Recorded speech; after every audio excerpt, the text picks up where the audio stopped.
with Sam Seder. The destiny of America is always safer in the hands of the people than in the conference rooms of any elite. Sam Seder. They are unanimous in their hate for me, and I welcome their hatred. We must guard against the acquisition of unwarranted influence, whether sought or unsought, by the military-industrial complex. The Majority Report with Sam Seder. Ever get the feeling you've been cheated?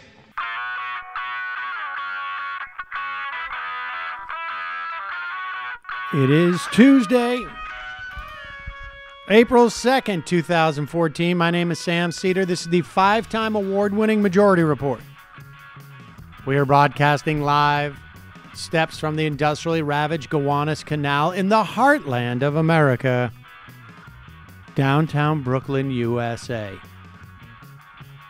On the program today, Professor of Sociology at UC Davis and the author of Leftism Reinvented, Western Parties from Socialism to Neoliberalism, Professor Stephanie Mudge will be joining us. Meanwhile, Democrats to issue subpoenas in the wake of the White House security whistleblower revelations. Then while they're at it, tomorrow they'll vote on sending William Barr a subpoena for the Mueller report. Meanwhile, Trump punts on Republican magic care for all until after the 2020 elections, and Neil Gorsuch leads the way for the Supreme Court ruling that cruel and unusual punishment in the forms of painful executions A-OK. As the moon wades its way through Lake Michigan. Meanwhile, Department of Homeland Security assures us that white extremist terror groups no bigs, as it disbands the Domestic Terrorist Intelligence Unit. Disbanded. Trump attacks Puerto Rico. The pajama boy is over. Meanwhile, Donald Trump attacks Puerto Rico because why not? And today, big election in Wisconsin for the state Supreme Court. Get out and vote if you are in Wisconsin. Super important. Meanwhile, fundraising numbers released. Bernie crushes it. Go screw yourself. All this and more on today's program. We were just playing some Joe Jackson in the pre-show. If you listen to the audio podcast, you can hear the music that we play, but we can't put it on the video because it gets us dinged, and then it becomes a real problem. But back in the day, when I was in high school, if you saw that someone had like Look Sharp or I'm the Man in their record collection, maybe even Jump and Jive, then you knew they were cool. That's basically it. Mostly Look Sharp and I'm the Man, but nevertheless, that was basically... You knew they were a hip cat. Total. Do you see? Total hip cat. Because then they knew. You would see the album. You'd just be like, groovy, man. Oh my God! Do you have a magic 8-ball? Totally. So cool. It spins around, and every time it's a different answer. So the fundraising numbers were released today, and end of the quarter. Nothing as big as Barack Obama in Q1 of 2007, but different constraints. Obviously, more candidates running this time around, with a greater ability to fundraise. So the pie may be a little bit bigger, but there's a lot more people who are saddling up to cut the pie and eat it. So, but the big, and have we heard Beto's fundraising numbers yet? No, We'll I don't wait know to the see. totals of his yet. But Kamala Harris announced yesterday that she raised $12 million from more than 218,000 individual contributions in the first quarter of 2019. Somebody can do the math as to what each donation would amount to. Harris, of course, had raised $1.5 million in the first 24 hours, and then Bernie and then Beto ended up crushing those numbers. I guess 98% of Harris's donations were under $100. Really, that's interesting. Well, that's also like a weird. It sounds odd. You got to dig into that a little bit. I want to see those numbers divided by parents arrested for truancy. Well, here's the thing. I mean, and look, this stuff gets overblown. Like, there were 900,000 contributions made to Bernie by 500 and something like 20,000 people. The average donation was $20, but you've got people basically who made two contributions. 450,000 of those people, more or less. 400,000 made two contributions, which pushes down the average number of contributions and blah, blah, blah. But, I mean, look, people know the broad contours of this story. And so, people get caught up in this. 500,000 people, though, is a lot of people to donate to a campaign. 20% of those are new from, I guess, from last year. Last go through. So he's picking up people. There are obviously still, I think, 2 million people donated to Bernie at one point or another last year. So there's still, at 1.5 million people extant. Can't anticipate that all of them will choose Bernie again this time because they were choosing him because he was one of two choices, really, last time. So who knows? But the bottom line is Bernie got big numbers. People are waiting to see what Beto's numbers are. And the real import of this ultimately will be how long will candidates stay in the race? How long will they be able to afford to stay in the race? These numbers in some ways have more importance to a Harris or a Beto because they've got to make a case to big donors in the primaries. And Bernie obviously won't be doing that. And so the numbers that Harris and Beto do at this point, and Warren just said goodbye to her finance chair because she will not go after big donations.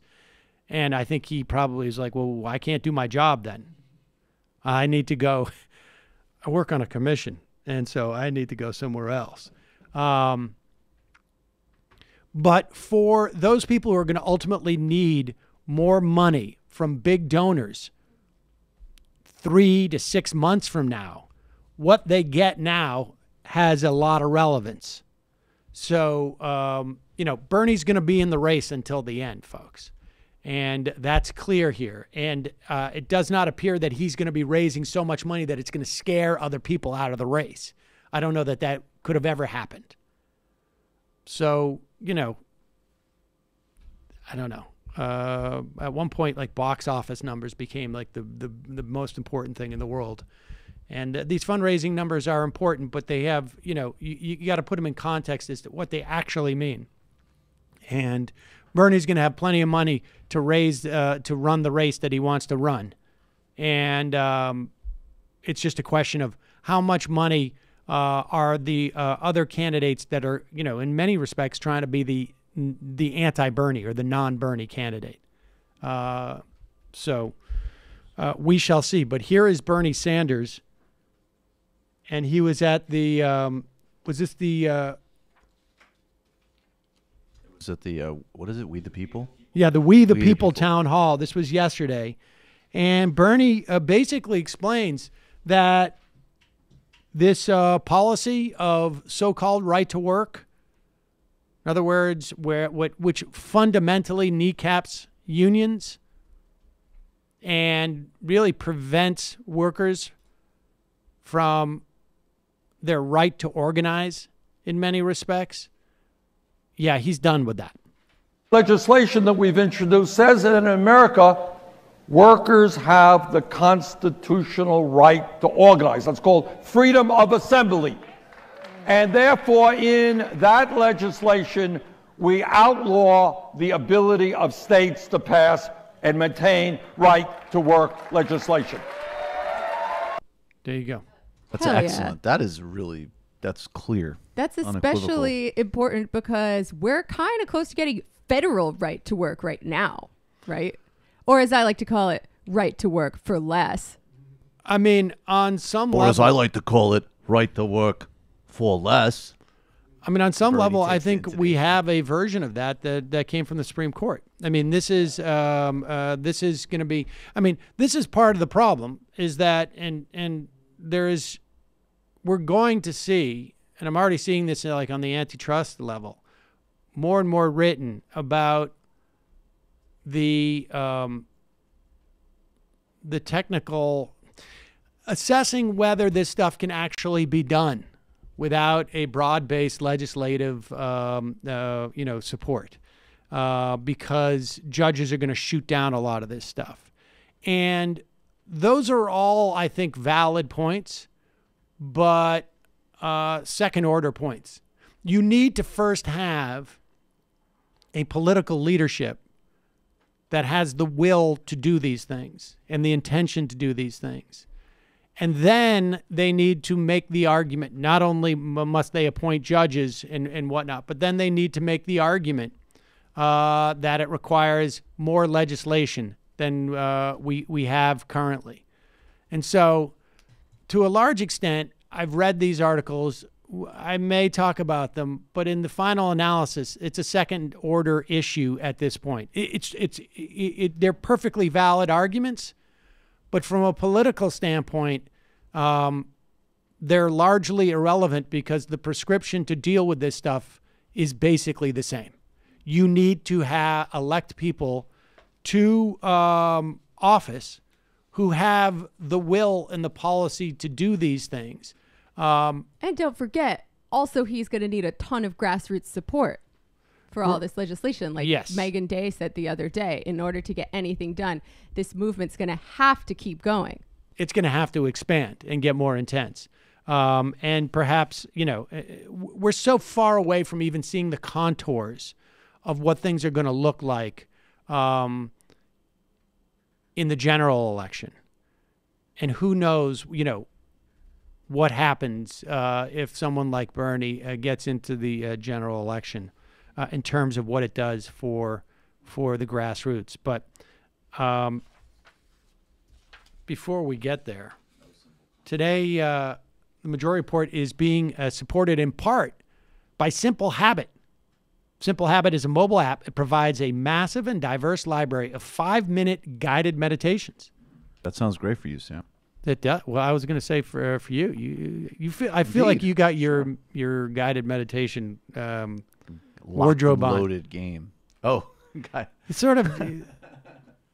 We can go into that more specific, but as you know, there's a lot of evidence of the benefits of meditating.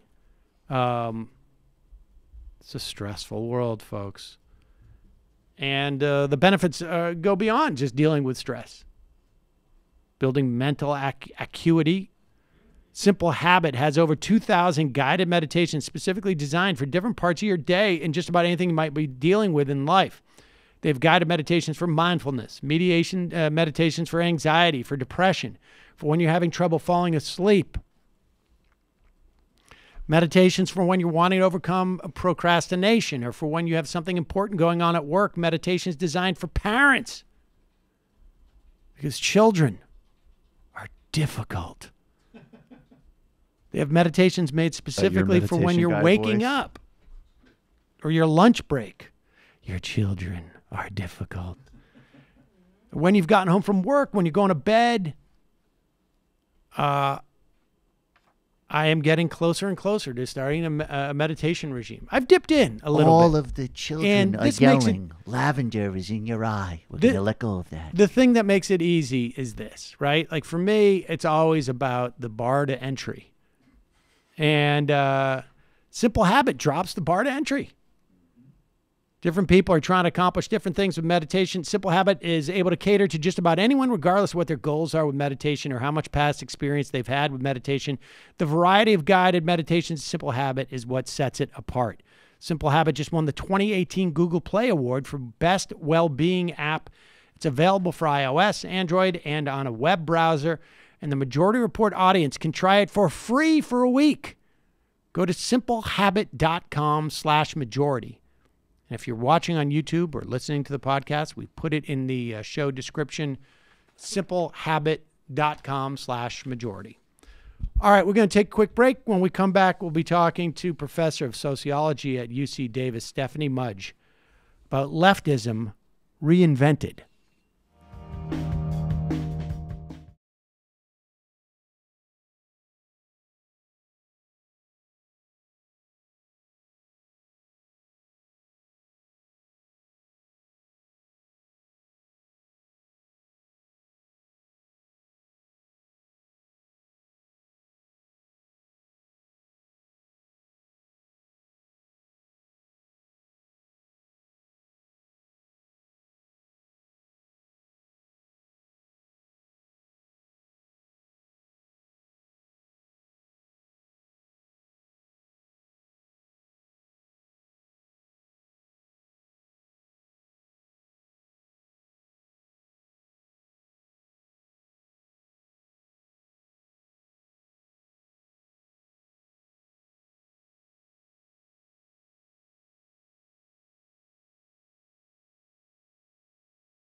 We are back. Sam Seder on the Majority Report on the phone. It is a pleasure to welcome to the program Professor of Sociology at the University of California, Davis, author of Leftism Reinvented, Western Parties from Socialism to Neoliberalism.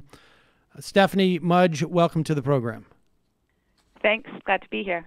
So your book essentially outlines three, I guess, eras of leftism as seen through the prism of four different parties, left parties in the United States, the Democratic Party, and then three different ones in Europe. Just tell us, just broadly, about the broad contours of what you're looking at in terms of which parties, and really going back until the late 1800s. Right. Well, the four parties, as you said, one of them is the American Democratic Party, which is sort of an outlier in some respects. The other three parties are the British Labour Party in the United Kingdom, the German and Swedish Social Democratic parties.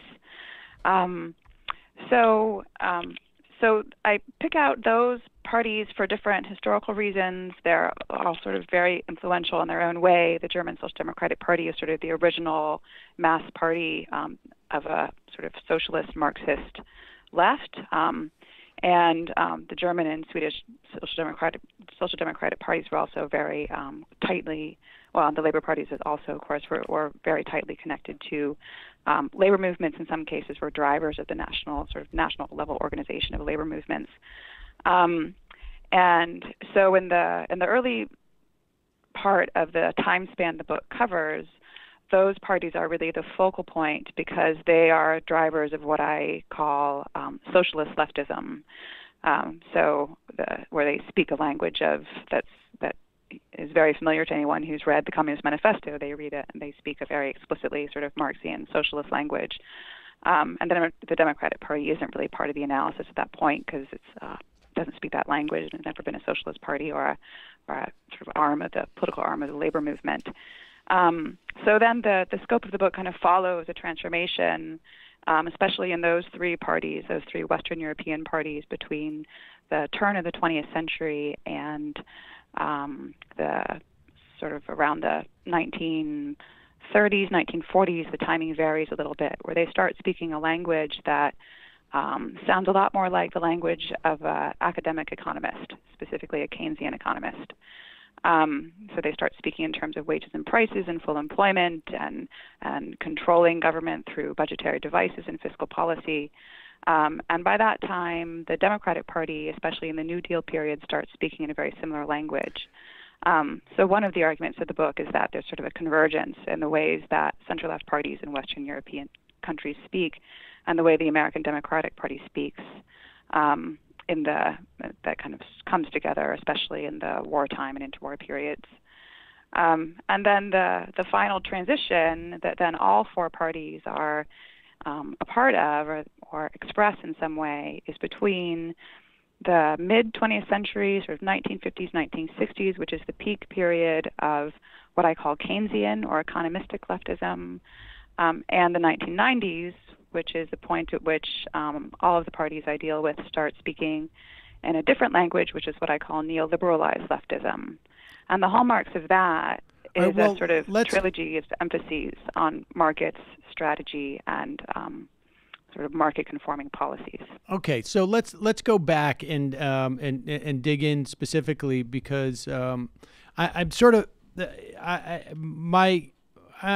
fascinated because on some level there's Elizabeth Warren, who's running for office now, is associated with this idea, or I don't think it's her idea, but she's in many respects is like sort of executed along these lines of personnel as policy, and on some level that is the essence of what happened as you track these various parties in terms of their the way that they were reinvented in some respects, and then ultimately, in the end, it almost like takes us to AOC in some respects, and maybe that's just because these are the things that I'm covering on a daily basis, so it gets a little bit. I'm a little bit myopic in that way. But let's go back to that first era. Mm-hmm. Sure. And then we'll work our way up. Just talk about the personnel, if you will, or the so-called experts at that time. When we start off as these parties are socialist, and this is in Europe. Give us a sense of like what's happening in the U.S. that tradition is not engaged. I mean, once we get into this, what you call the economic leftism, or Keynesianism, there's a convergence. But where was the Democratic Party or the U.S. left at that time, or where's the Democratic Party, A, and B, let's talk about like those actors who were providing the socialism for the European parties. Right. Well, I mean, there was a very active socialist party in the 1900s and 1910s, especially in the United States. And it was actually increasingly powerful and increasingly influential. It held a large number of seats. It was led especially by Eugene Debs, who was actually a pretty successful presidential candidate. I think the year was maybe 1912 that he pulled the most votes. So there was, and that was linked to, it was a workers' movement, and it was linked to what has been a very strong labor movement in the United States, and was capable of calling general strikes and other sorts of things. So that was going on, but it was really separate and really in opposition to either both of the major parties. And it's important to remember the Democratic Party at that time was not actually, it was sort of associated especially with politics of the South, had a strong Southern contingent. It was not strongly associated with the progressive movement, with sort of politics based on expertise and knowledge and analysis, and sort of deliberative progressive projects. That was more associated especially with originally with the Republican Party and with its break off the Progressive Party, headed by Teddy Roosevelt. So the Democratic Party wasn't really. It was sort of a big tent. It was especially grounded in the South in a sort of racial politics, and wasn't associated especially with progressive politics, and certainly not socialist politics. But it had progressive elements. And so what I focus on, the thing that happens inside the Democratic Party, and this has to do with the way the party is organized. Unlike European parties, the American parties can't really police their boundaries in the same way. They're not sort of organized, bureaucratic, hierarchical entities that can police their ranks. And so the story that I tell especially is about the 1932 campaign of FDR and how figures inside his campaign pull academics into the famous brain trust, who are mostly lawyers, but there are a few economists. They're centered especially at Columbia University in New York, and how that becomes a basis once that campaign is successful and FDR moves into the White House, how the sort of experts and academics that he brings in with them become sort of recruiters of other kinds of academics and experts, especially economists, who drives the formulation of what becomes New Deal economic policy. And it's in that process that Keynesianism or Keynesian economics, which had been really marginalized. Well, remember Keynes' famous book, The General Theory of Interest of Unemployment, of Employment, Interest, and Money. Comes out in 1936. By that time, the New Deal administration is already in place. There are already economists who are, some of them are sort of institutionalists, some of them are become sort of Keynesian after Keynesianism becomes a thing. But that's really marginalized from the academy. But because they're already located in the federal government, they already have access to political power, they're able to kind of formulate Keynesian-type policies and legitimate and mainstream Keynesian economic thinking. And it's from there, actually, that Keynesian economics, that Keynesian economists become, it's after that they're able to kind of become more prominent in the academy, places like Harvard and MIT. So, I mean, it's sort of counterintuitive as to, rather than this Keynesianism being adopted by the administration on some level, it makes it. Yeah, in some ways, the argument that I make in the book is they kind of constitute each other. So FDR kind of builds. I mean, he had a very eclectic administration in some way. There were lots of different kinds of people, and it was a very experimental administration. They were trying all kinds of different programs to deal with a massive problem of unemployment and political unrest. And so, yeah, so they sort of, the argument I make is they sort of constitute each other. So, and one thing that's happening also inside the economics profession, which we have to remember is a very different profession than much smaller, among other things. Well, but one of the things that's happening that may be familiar now is that there are younger economists who are frustrated with their professors, who are frustrated with professors, especially who are telling them that essentially nothing can be done on a policy level about the problem of unemployment. And they sort of defect or are chased out of the academy and find a home in the New Deal administration.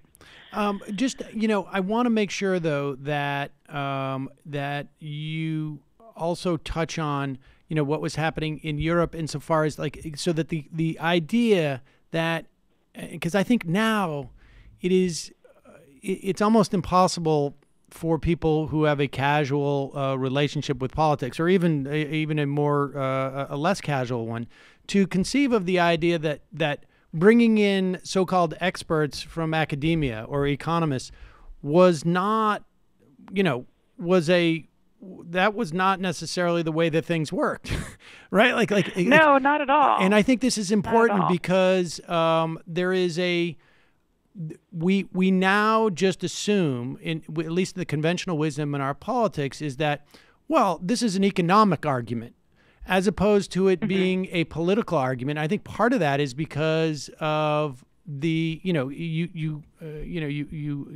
touch on the context of the book, is that it just so happens that these people were brought in, and there was a perfectly functioning political, way of doing politics without a so-called expert in the economy, supposedly. Right. Yeah, expert in the sense of specifically sort of credentialed academics, with sort of formal training in economics. It is one of the most striking things if you look especially to the European context. In all of the European cases, what I show for the Labour Party and the Social Democratic parties that I analyze in the book is that their key. Remember, these are working class movements. These are not, and so the sort of rank and file of these parties are not highly educated people at all, and even the leadership, relatively speaking, compared to leadership of the older, more established parties. I'm thinking especially of the UK here. They don't have elite academic credentials. And so the so-called sort of experts that they have, the people they bring in who have expertise on matters of budget and economic policy, are journalists and public lecturers. And they have no particular training in economics, which in the British case at that point isn't even really, you can't really get a specialized credential in economics at that time. That's something Keynes himself, John Maynard Keynes himself, had, I think, exactly something like one semester's training in economics. He was trained in statistics.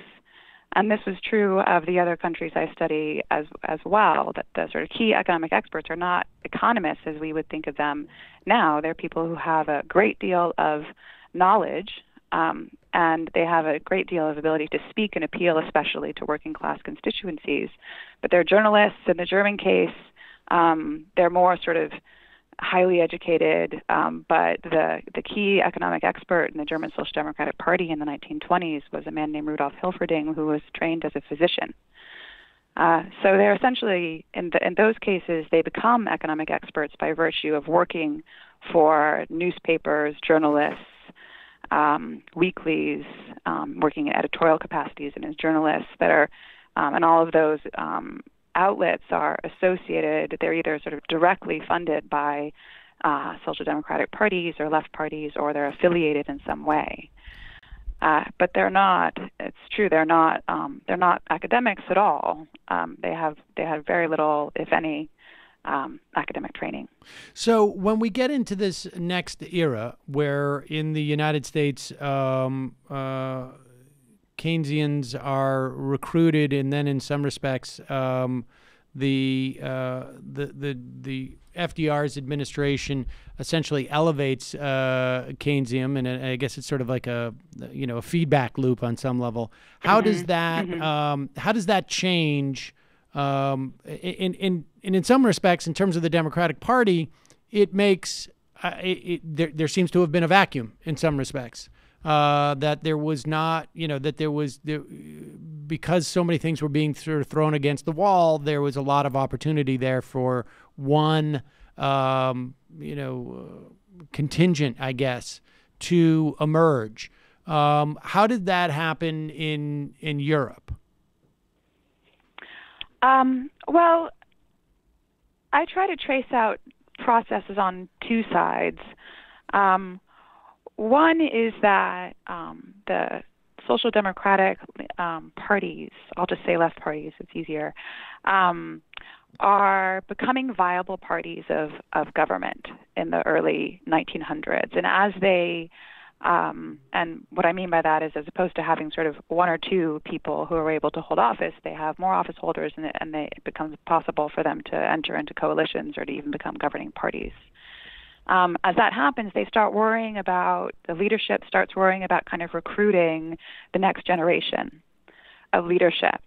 And for instance, in the British case, they set up clubs and summer camps and things like that on university in the Oxbridge campuses, for instance, so that you can they basically create channels for entry into the party, especially through sort of universities and university-educated circles, in order to recruit the next generation of leadership. And the next generation is then, they're sort of connected to working class politics. They're socialized into working class politics through the parties, but they're also academically trained.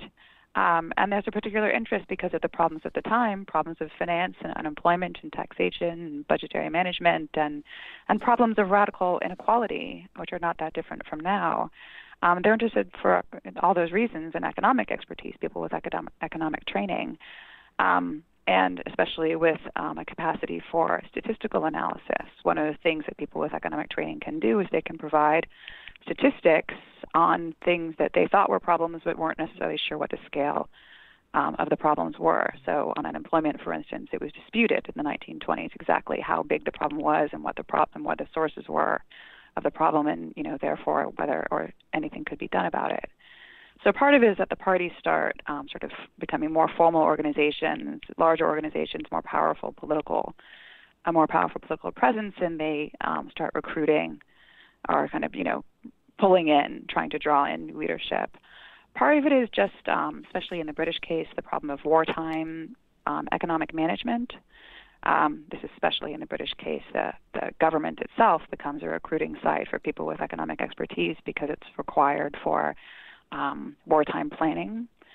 So that's what's happening on that side. On the other side, it's really in the period between the 1920s and, say, the 1950s that economics becomes a sort of full-fledged, autonomous academic discipline, and one that is relatively consensual in the sense that the methodological orientations become more consensual, and Keynesianism, or sort of Keynesian style of thinking, becomes a sort of orthodoxy.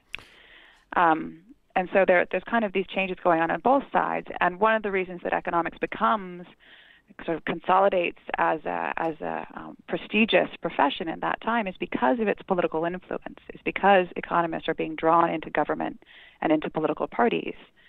And so there's sort of two sides going on, right? Which is that, of sort of politics and political parties becoming more dependent on economics, and economics sort of consolidating, growing, there being more demand for training and for economics training and economics degrees, and growing in prestige because of its growing public influence. So that era essentially lasts until the 1970s, early 70s, when the party experts, as you call them, now having gone from journalists and sort of other public intellectuals who are shaping the policies of these various parties, to the extent that we can include the Democrats in that.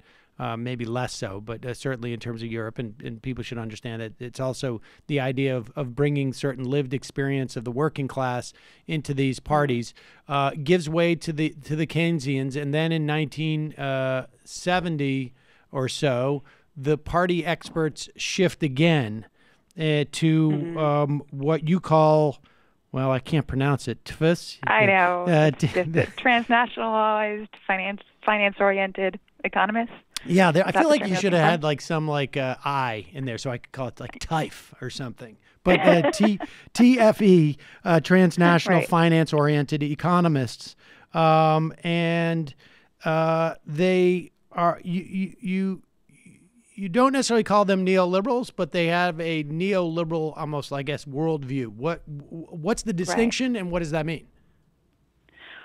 Well, what I'm trying to avoid there is this sort of explanation by name calling, especially in the European context in the 1980s and 1990s. To call somebody on the left in the Labour Party or Social Democratic Party a neoliberal was to call them Thatcher, was to accuse them of selling out and becoming and sort of adopting the positions of figures like Reagan and Thatcher.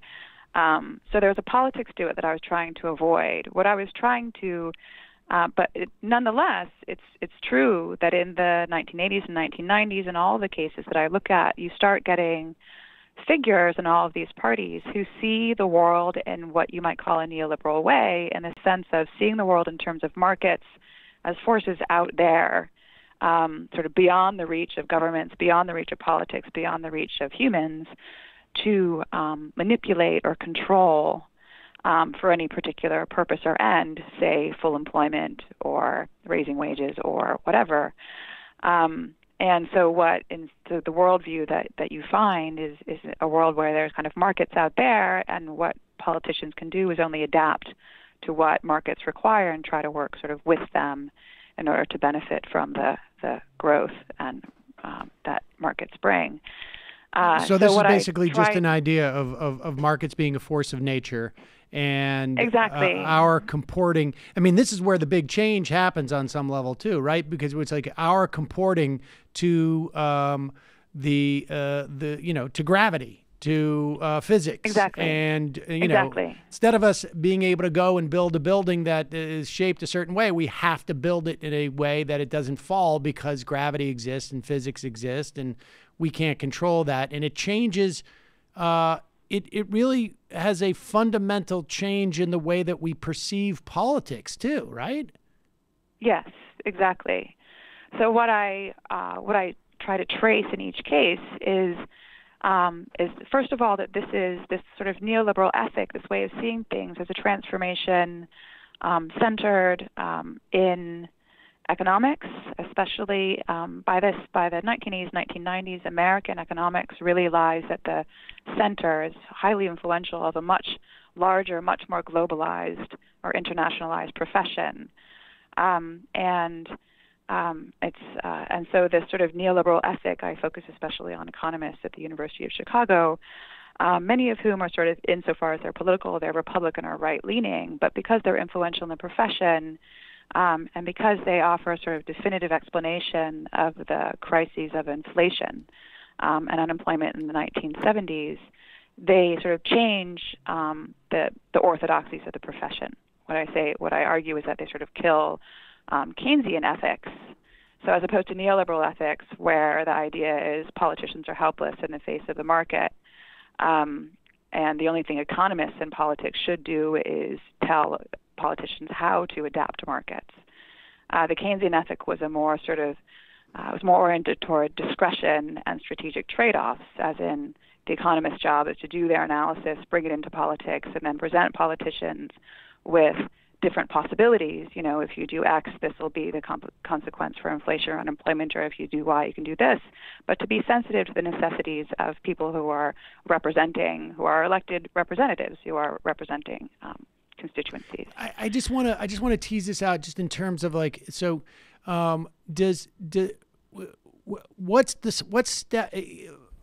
so with Keynesian economics, it starts with it's explicit about starting with what your agenda is, as opposed to finding the world as it is. And right, so it's like you can.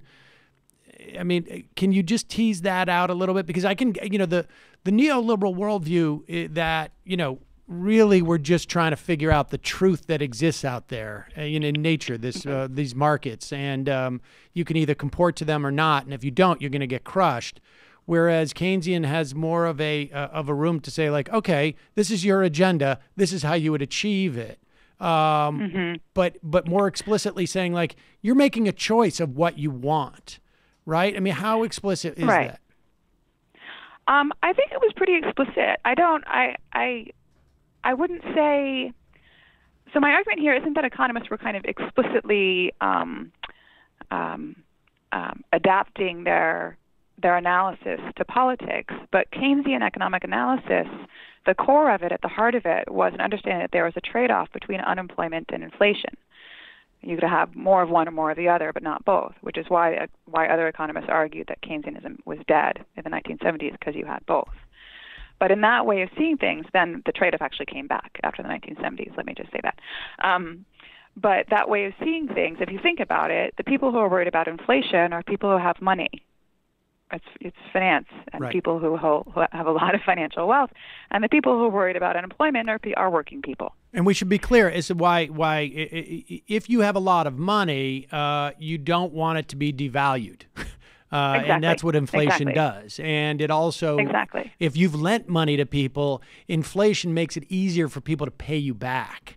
Because their wages are going up. Your interest rates are fixed, theoretically, on the loan that you gave them. And so suddenly they're doing 40 hours a week of work, and they're having more dollars because of the inflation. And their payments are fixed, though. So that's okay. Exactly. So the language of Keynesian economics and the sort of basic problematic of Keynesian economics, this sort of idea that there's a trade-off between these two things, is also a language of politics. It's a language of political of the economic interests of different constituencies in a way. And so that sort of whole mode of analysis allowed, in particular, left parties to deal with the sort of conflict of interest between those constituencies, right? And to think explicitly about how, especially, or to what extent it could or should prioritize its main constituency, which were the wage earners, the working people. But if they're in government, you also have to deal with holders of money, with people who have with banks and finance. And so it was sort of a technical, analytical language, a mode of analysis that also allowed left parties to govern in a way that was sensitive to the demands of their constituencies. It's thinking about the world in terms of markets, the dictates of markets as sort of forces out there. It's a very different mode of analysis, and it doesn't really. Mostly, the argument that I make is that economists, and I emphasize these are still sort of left-leaning in the U.S. Democratic or in the European context, social democratic economists, self-understood Democrats and social democrats. But if you understand the world in terms of markets as sort of forces out there, then the kinds of prescriptions you give what I argue is that they're sort of proscriptive instead of prescriptive. In other words, it's about what you can't do, right? You can't spend this money. You can't do things that markets, especially financial markets, won't like. Right, because you're basically trying to just push against the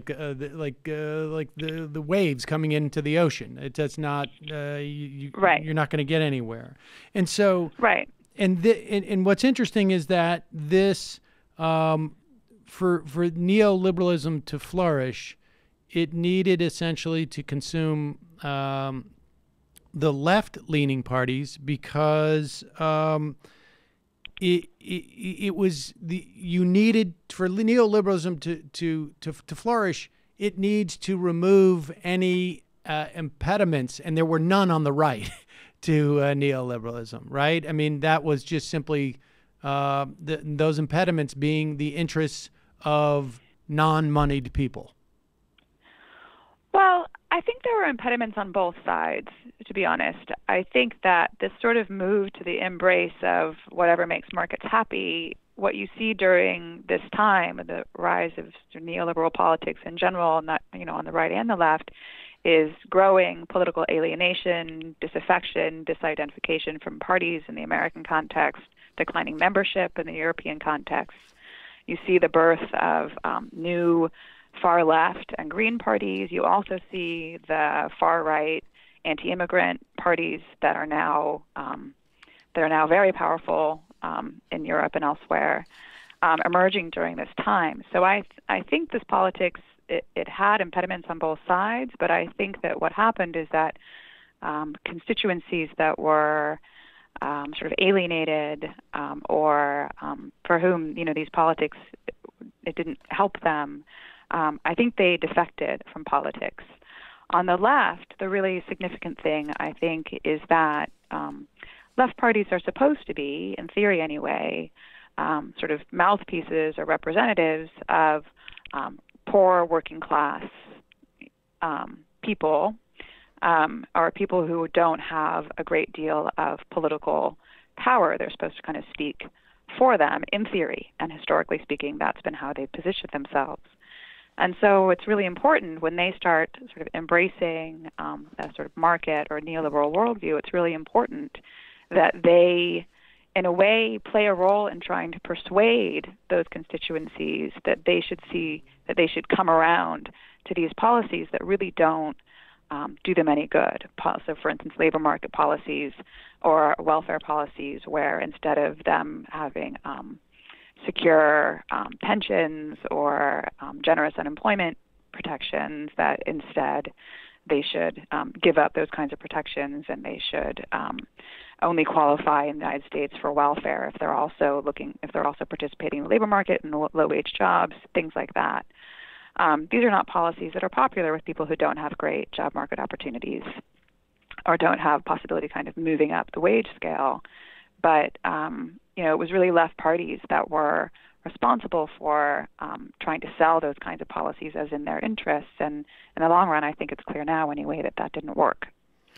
And so where are we at least in the context of, let's say the Democratic Party? But I think we could also, obviously I think people are familiar enough with what's going on, at the very least in the Labour Party in UK. Like, where are we at in this stage? Like, are we on the cusp of another, if you were to write this book 25 years from now, are we at the cusp of sort of reverting back in some way to a, or maybe not reverting back, but I guess finding a different era of where the party leaders or apparatchiks, I guess, are reoriented?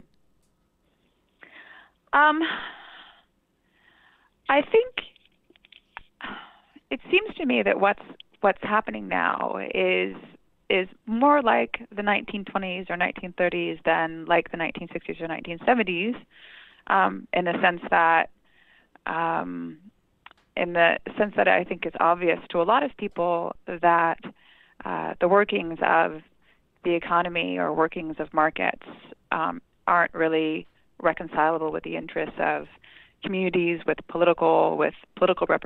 sort of meaningful democratic political representation. There's a real concern around, especially in the U.S., of course, about money and politics and the effects of inequality on democratic institutions. So I think there's a lot of recognition of that inside the Democratic Party. I think it explains the growing popularity of the Democratic Socialists, I think, and Bernie and Elizabeth Warren, Elizabeth Warren especially because of her very incisive critique of the workings of finance. I think that it's very similar, the kind of fractures you see now inside the Democratic Party. It's in a way, it's sort of like the 1920s when there was a fracture between both the mainstream parties and the Socialist Party.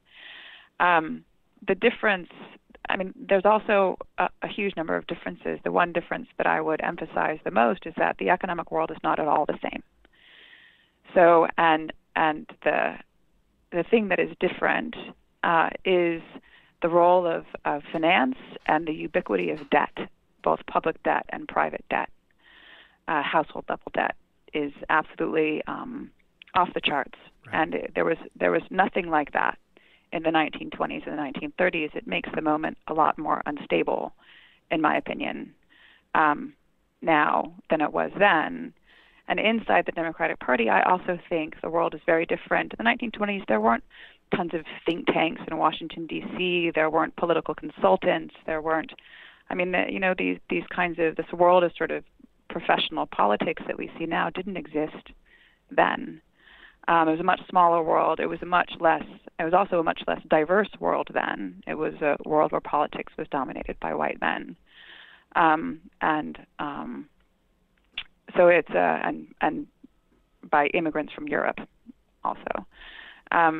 so it was, so those things are very different. But in terms of the sort of depth of the fracture and and people making a new connection between, or making connections between the sort of dysfunctions of the democratic process and dysfunctions in the economic world are very similar.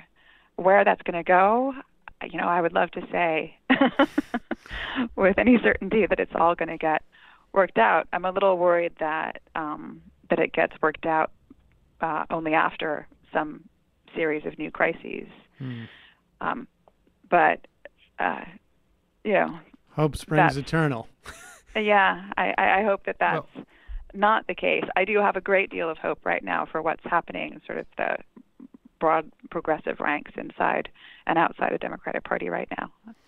Indeed. Leftism Reinvented, Western Parties from Socialism to Neoliberalism. Stephanie Mudge, we will put a link to your book at majority.fm. Thanks so much for your time today. I really appreciate it. Thanks very much for having me. It was my pleasure. All right, folks. Going to take a quick break, head into the fun half of the program. Just a reminder, you can support this show by becoming a member.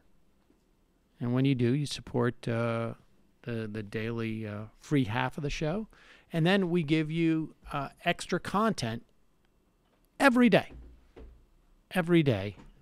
Bonus content as a way of saying thank you for supporting the work we do in the free show. I'm looking at Matt queuing up the Bullprog's Prague is a genius animation of this of the fun half song. It's pretty amazing. So many talented people in our community. It's kind of insane. Also, don't forget you can get justcoffee.coop this month.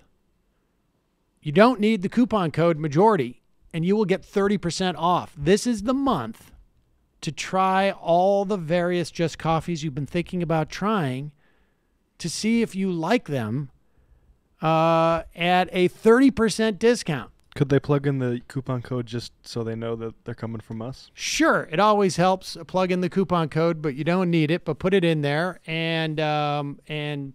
but you will get 30% off. You can try all the different types of coffees, and then see which one you like, and then buy a 5-pound bag of that stuff.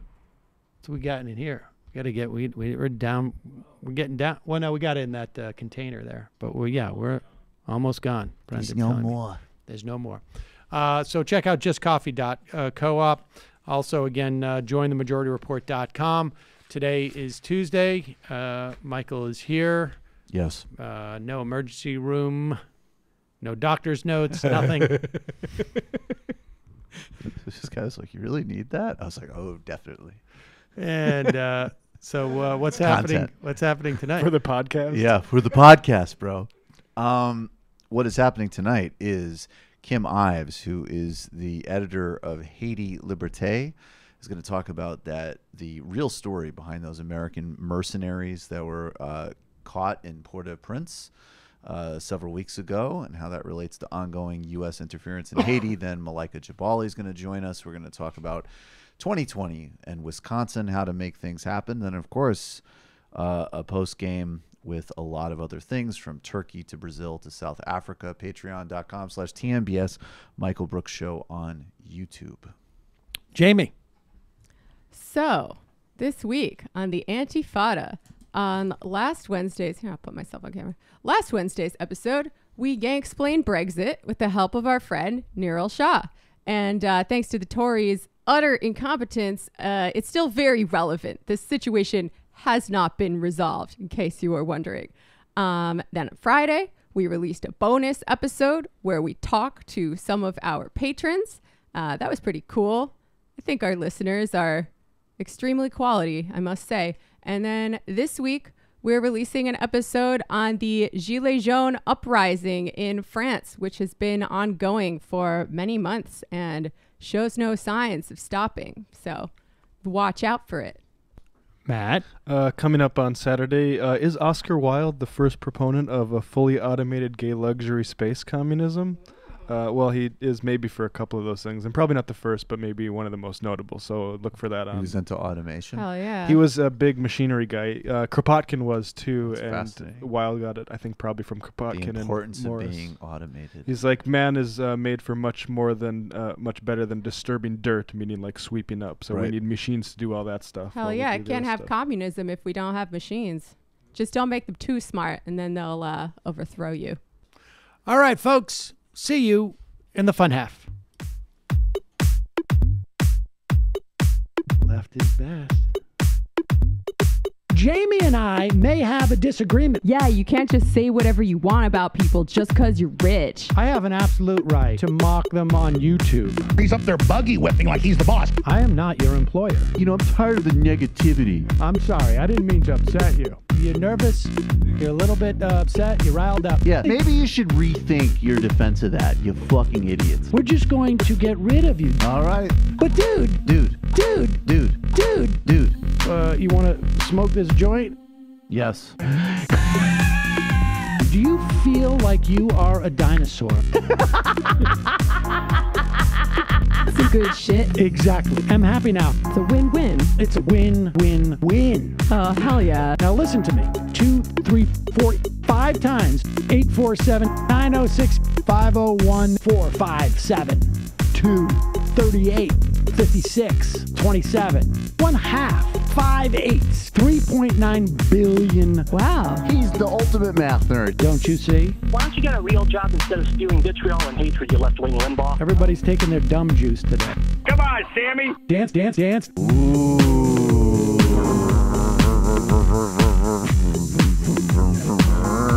Rand Paul. I had my first post-coital scene with a woman. I'm hoping to add more moves to my repertoire. All I have is the dip and the swirl. Fine, we can double dip. Yes, this is a perfect moment. No. Wait, what? You make under $1 million a year. You're scum. You're nothing. Excuse me? Fuck you, you fucking liberal elite. I think you belong in jail. Thank you for saying that, Sam. You're a horrible, despicable person. All right, gonna take a quick break. I want to take a moment to talk to some of the libertarians out there. Take whatever vehicle you want to drive to the library. What you're talking about is jibber jabber. Classic. I'm feeling more chill already. Good. Donald Trump can kiss all of our asses. Hey, Sam. Hey, Andy. You guys ready to do some evil? Hitler was such an idiot. I think I might be a Nazi. Agreed. No. Death to America. You. Yes. Wow.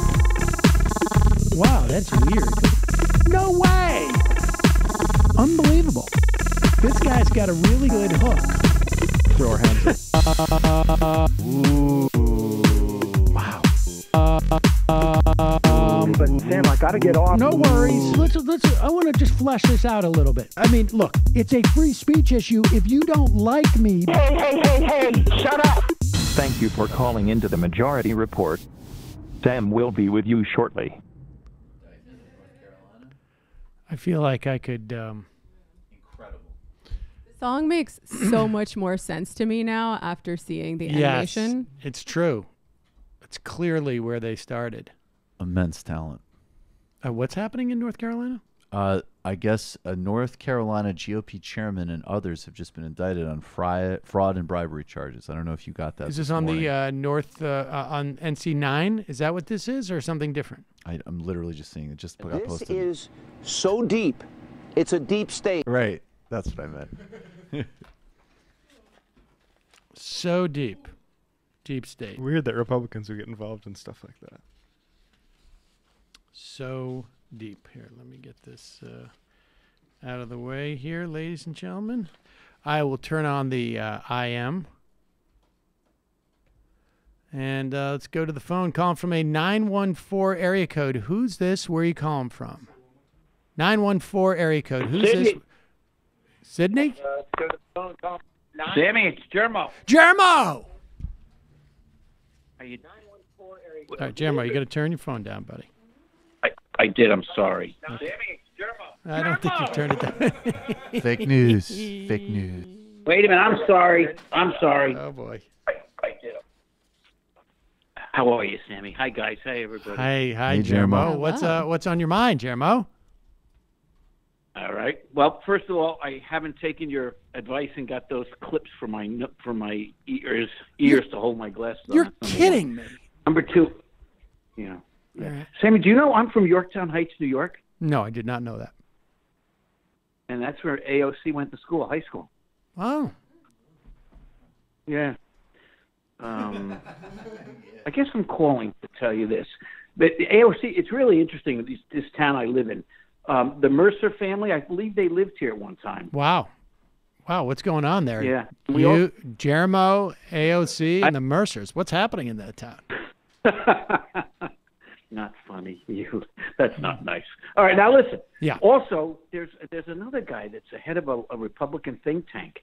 He went to Yorktown High School, but I can't find his name. I'm having a hard time finding him. But anyway, listen, the other day you did ask me what I was up to, and I didn't really tell you what I've been doing. Okay. I've been doing a little research, investigating. The town of Westchester County is spending $8.7 million to repair. It's called the County Trailway. It goes 22 miles, and I just can't believe they're spending $8.7 million. And I've been walking in and taking pictures and stuff.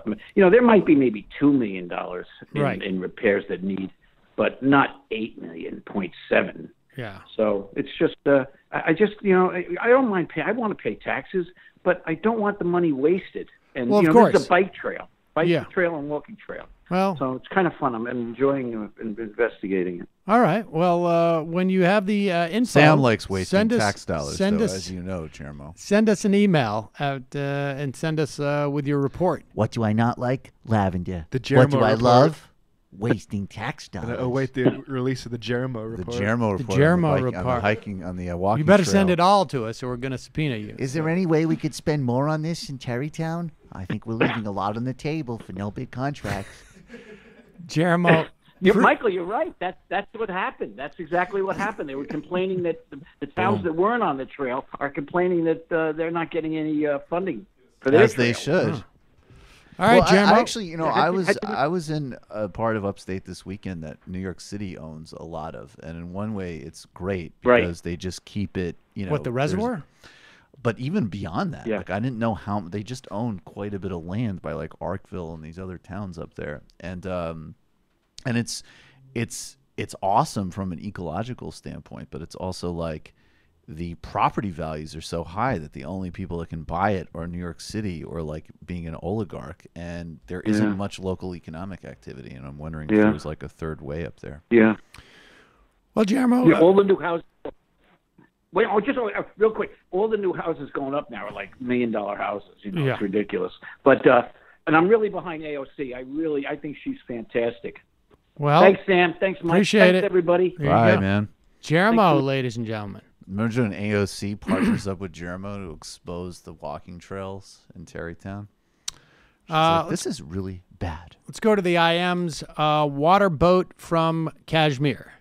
Michael Tracy has brought out a darkness in me that didn't exist before. I intend to pick on him all week. Hopefully it triggers some memories from high school for him. Yeah, come on. What character from the movie Ice Age is written to be a schmuck? If Michael Tracy reminds me of Sid the Schmucky Sloth, then you guess right. Hashtag be best, everybody. Come on. Hashtag be best, and also even if you don't want to be best, can I just say I am not entire. He might crave this on some level, so just knock it off. That's true. He might. And so to help him with that, let's just play this one clip because I thought this was actually pretty funny. He has been on quite a tear on Twitter, and I thought this was funny. Now, of course, I've made it quite clear, and folks who listen to the show on a regular basis, that I'm not particularly happy with the direction that MSNBC has clearly gone, really, for two and a half years. I mean, even prior to the investigation, or maybe just leading up to it. I think when I got fired and rehired, I think I'm on record as saying, which has been basically public record, that they have basically been hiring a lot of Republicans and in many respects hacking to the right. I think covering the investigations to the extent that they do is ridiculous. In part. I mean, yeah, but in part it's also aside from it being a huge ratings boon, also a something you can do that without being particularly political. An investigation is an investigation. And we don't like all of the military-industrial complex people on MSNBC either. Yeah, of course. I mean, it used to be owned by General Electric. It's not Didn't like like it's that a new, either. It's not like it's a new. And all of the a new thing. problems are symptomatic, not caused. But I found this to be somewhat ironic because I've been following Tucker Carlson's career for 20 some odd years. And back in the day, when I was a comedian and a sitcom actor and a sitcom writer, my friend Janine Garofalo, as you know, was recruited to go on to television and talk about why we shouldn't go to war in Iraq. And one of the shows that had her on a lot was Crossfire. And she became sort of friendly with Tucker. I think they would smoke a lot of cigarettes together back in the day, like outside of the CNN booth, in between. And I think oh well, let's put that in. Okay, so but here is one exchange that they have between the two. And Carlson says, "I respect the opinion of many who disagree with the idea of war in Iraq." That was back in I think right up, I don't know if that was, March 10th, 2003. So that is right either at the start of the war, it's just within days of it, probably days away from the bombing. And I'm a little bit offended, he said, by the constant descriptions of motives that President Bush must have. This is all for the oil companies. It's to avenge his father, this sort of stupid kind of psychobabble. President says in the end he's doing this because he thinks Saddam Hussein is a threat to the United States. Do you believe that? And then he goes down to talk about how there's proof that Saddam Hussein is training Al-Qaeda, folks. Yeah, here it is. That was of all the not proofs. That was a lot of not This is from proof. Thursday, February 20th, 2003. I don't know if you have an image of that, but I will read from the transcript, again with Janine Garofalo, oddly enough. You know why they brought Janine on, right? Because of her expertise in foreign policy. No. And Janine would be the first person to say, then and now. They would call her and they'd say, well, why don't you put on this professor or this activist? No, we want you, so that we can make it like the only people who are in any way arguing against this war are actors. Or no, excuse me, actresses. Hollywood liberals. Exactly.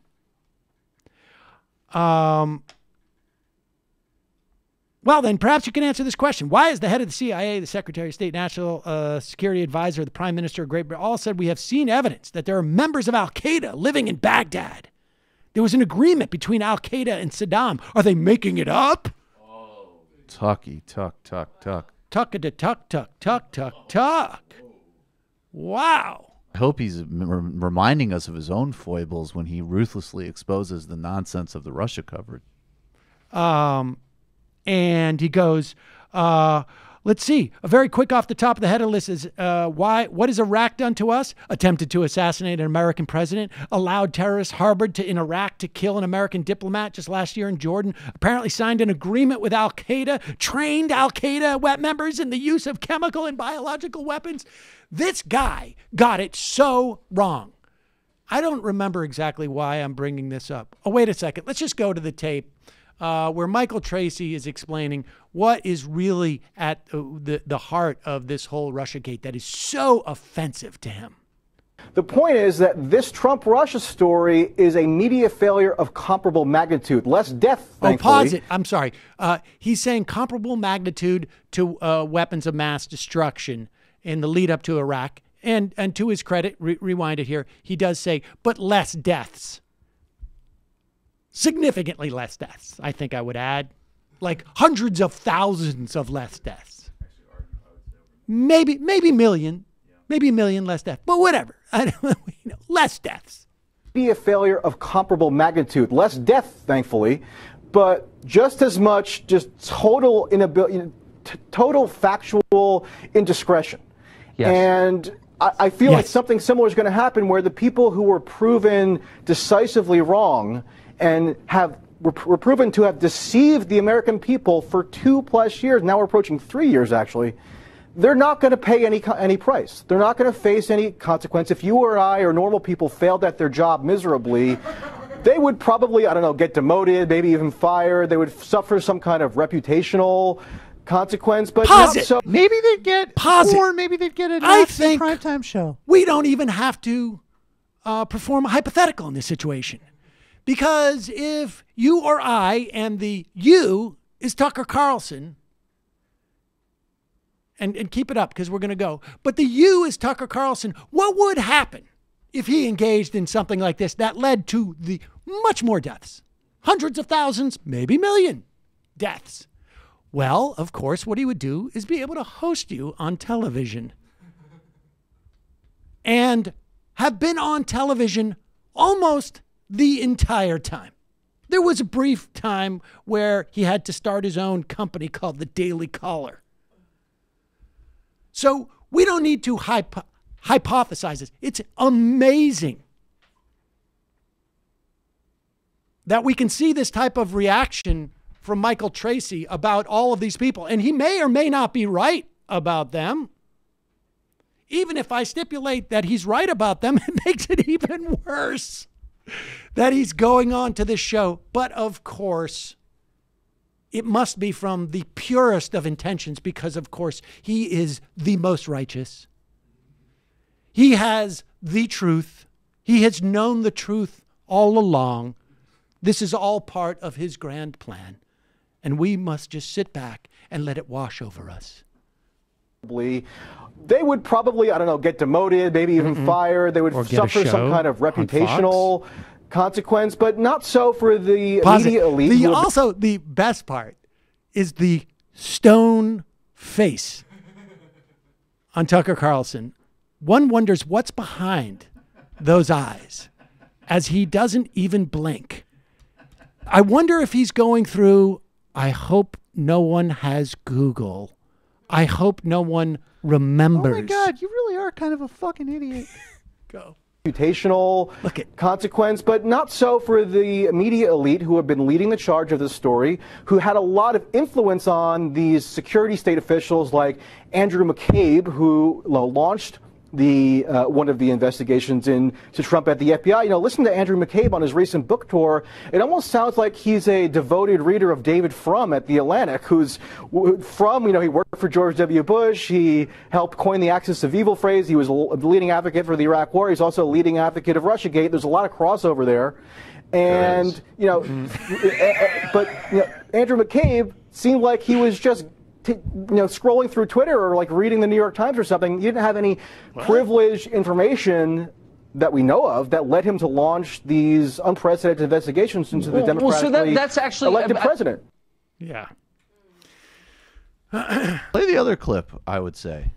What's the one I just sent. Okay, because I think that this is actually more honest and a lot more rigorous than spreading the nonsense about Al-Qaeda being trained by Saddam, even though like they were absolutely on different sides of the equation politically. This is after the fact. Oh, this is way after the fact. This is Tucker's version of owning up to his mistakes. Ah, I see. That's how I would say. And now, is this? Do you know when this video was? I just want to know if it was. It was I'm gonna published in guess it's a bit 2007. earlier. I'm just curious Bush if is it's still in before or after the time that he said that Iraqis were. What did he say in that tape that we played recently? This Dogs. is before. Semi-literate primitive monkeys. Okay, yes, semi-literate primitive monkeys. Okay. Right. Finally, Alan Greenspan says in his book that, yeah, of course this war is about oil and et cetera, et cetera. And he said that to someone at the White House who said, we're not allowed to talk about oil. I think this war should have been about oil. I wish it was about oil. Does everybody remember what I just read in that transcript? Exactly. Where he was mocking Janine Garofalo 3 or 4 years earlier for saying it's about war. You crazy Hollyweird. Take the psychic projection. It's about Al-Qaeda. Psychic projection. Should have been about oil. I wish it was about oil. We got to have lower gas prices. Why would the Bush administration say to him, we can't talk about oil as we prosecute this war? But the deeper question, I know we're out of time, I don't know why. What would be wrong with having a war over oil? We have that's a strategic. I mean, that's in our strategic interest. What would be? I mean, isn't that the whole point of war is to advance our interests? No, I know. There you go. Whatever. Definitely. And now, to be fair, I'm sure when Michael Tracy goes on that show, he has been able to convince a couple of the Fox viewers that this whole Russia thing was a hoax.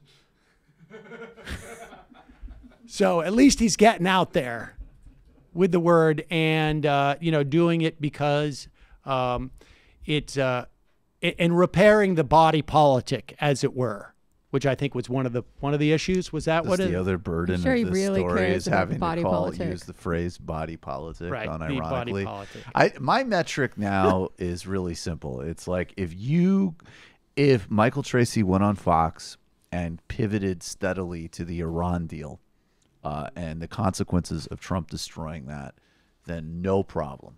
He wants to go there and trash the Russia thing. That's my trade-off. But I haven't seen any videos of it. It's like a wild hypothetical. Yeah, well, that's actually the sad point, right? It is a wild hypothetical. Totally. No one's done that. Of course not. The whole thing is just a parable for when alt-left contrarianism goes wrong. And I will say, I read a piece about, the New Yorker did a piece on Tucker Carlson, I think in either the summer of 2017, maybe. And what was funny is he actually implied in that piece, I think in retrospect, very shrewdly to the person covering him for the New Yorker. He's like, I have a different view of Iran than a lot of other conservatives. And we're going to see what it's going to be like, how Fox viewers respond when I start doing like more nuanced presentations of Iran, essentially. That never happened. But it did give him some juicy New Yorker profile quotes for the people reading that to be like, fair, that's interesting. To be fair, if you go back and look at the stories he was doing when he launched the Daily Caller, it was to revive actual journalism on the right. In 2009, he said, we need to do stories like the New York Times does, and we can't be in our own cognitive bubble, paraphrasing. But of course, to circle every square, he got booed at CPAC, I believe, when he said that. So yeah, everything is everything. With that said, here is let's play this. Yeah, let's play this. You want to hear something pretty funny? This is pretty good.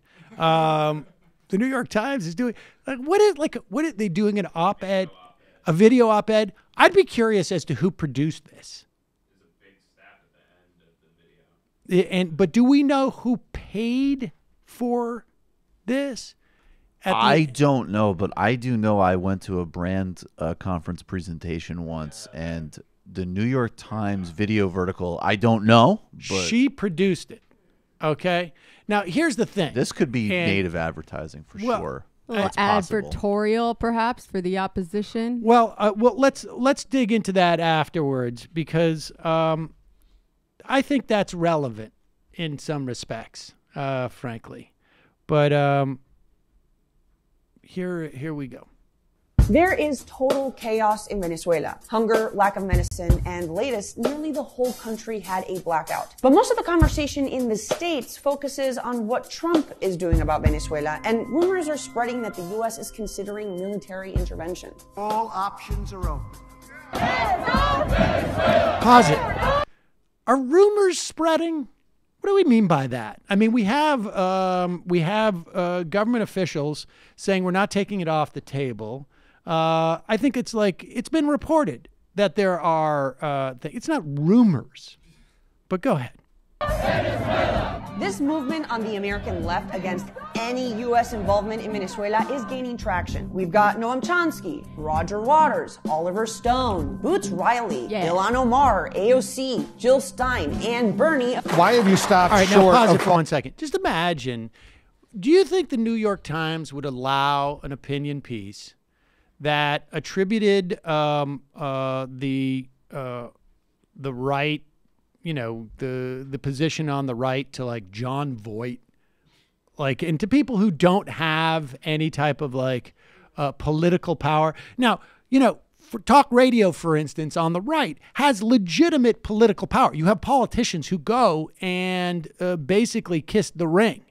But Boots Riley, I like his movies, but Boots Riley is not, is not a political powerfully figure. Do you remember when Nancy Pelosi said if the coup releases another album where they say I'm too close with Silicon Valley, I'm done? Right. But in the absence of real leftist leaders, we look to celebrities. It's bad. No, but the point, right.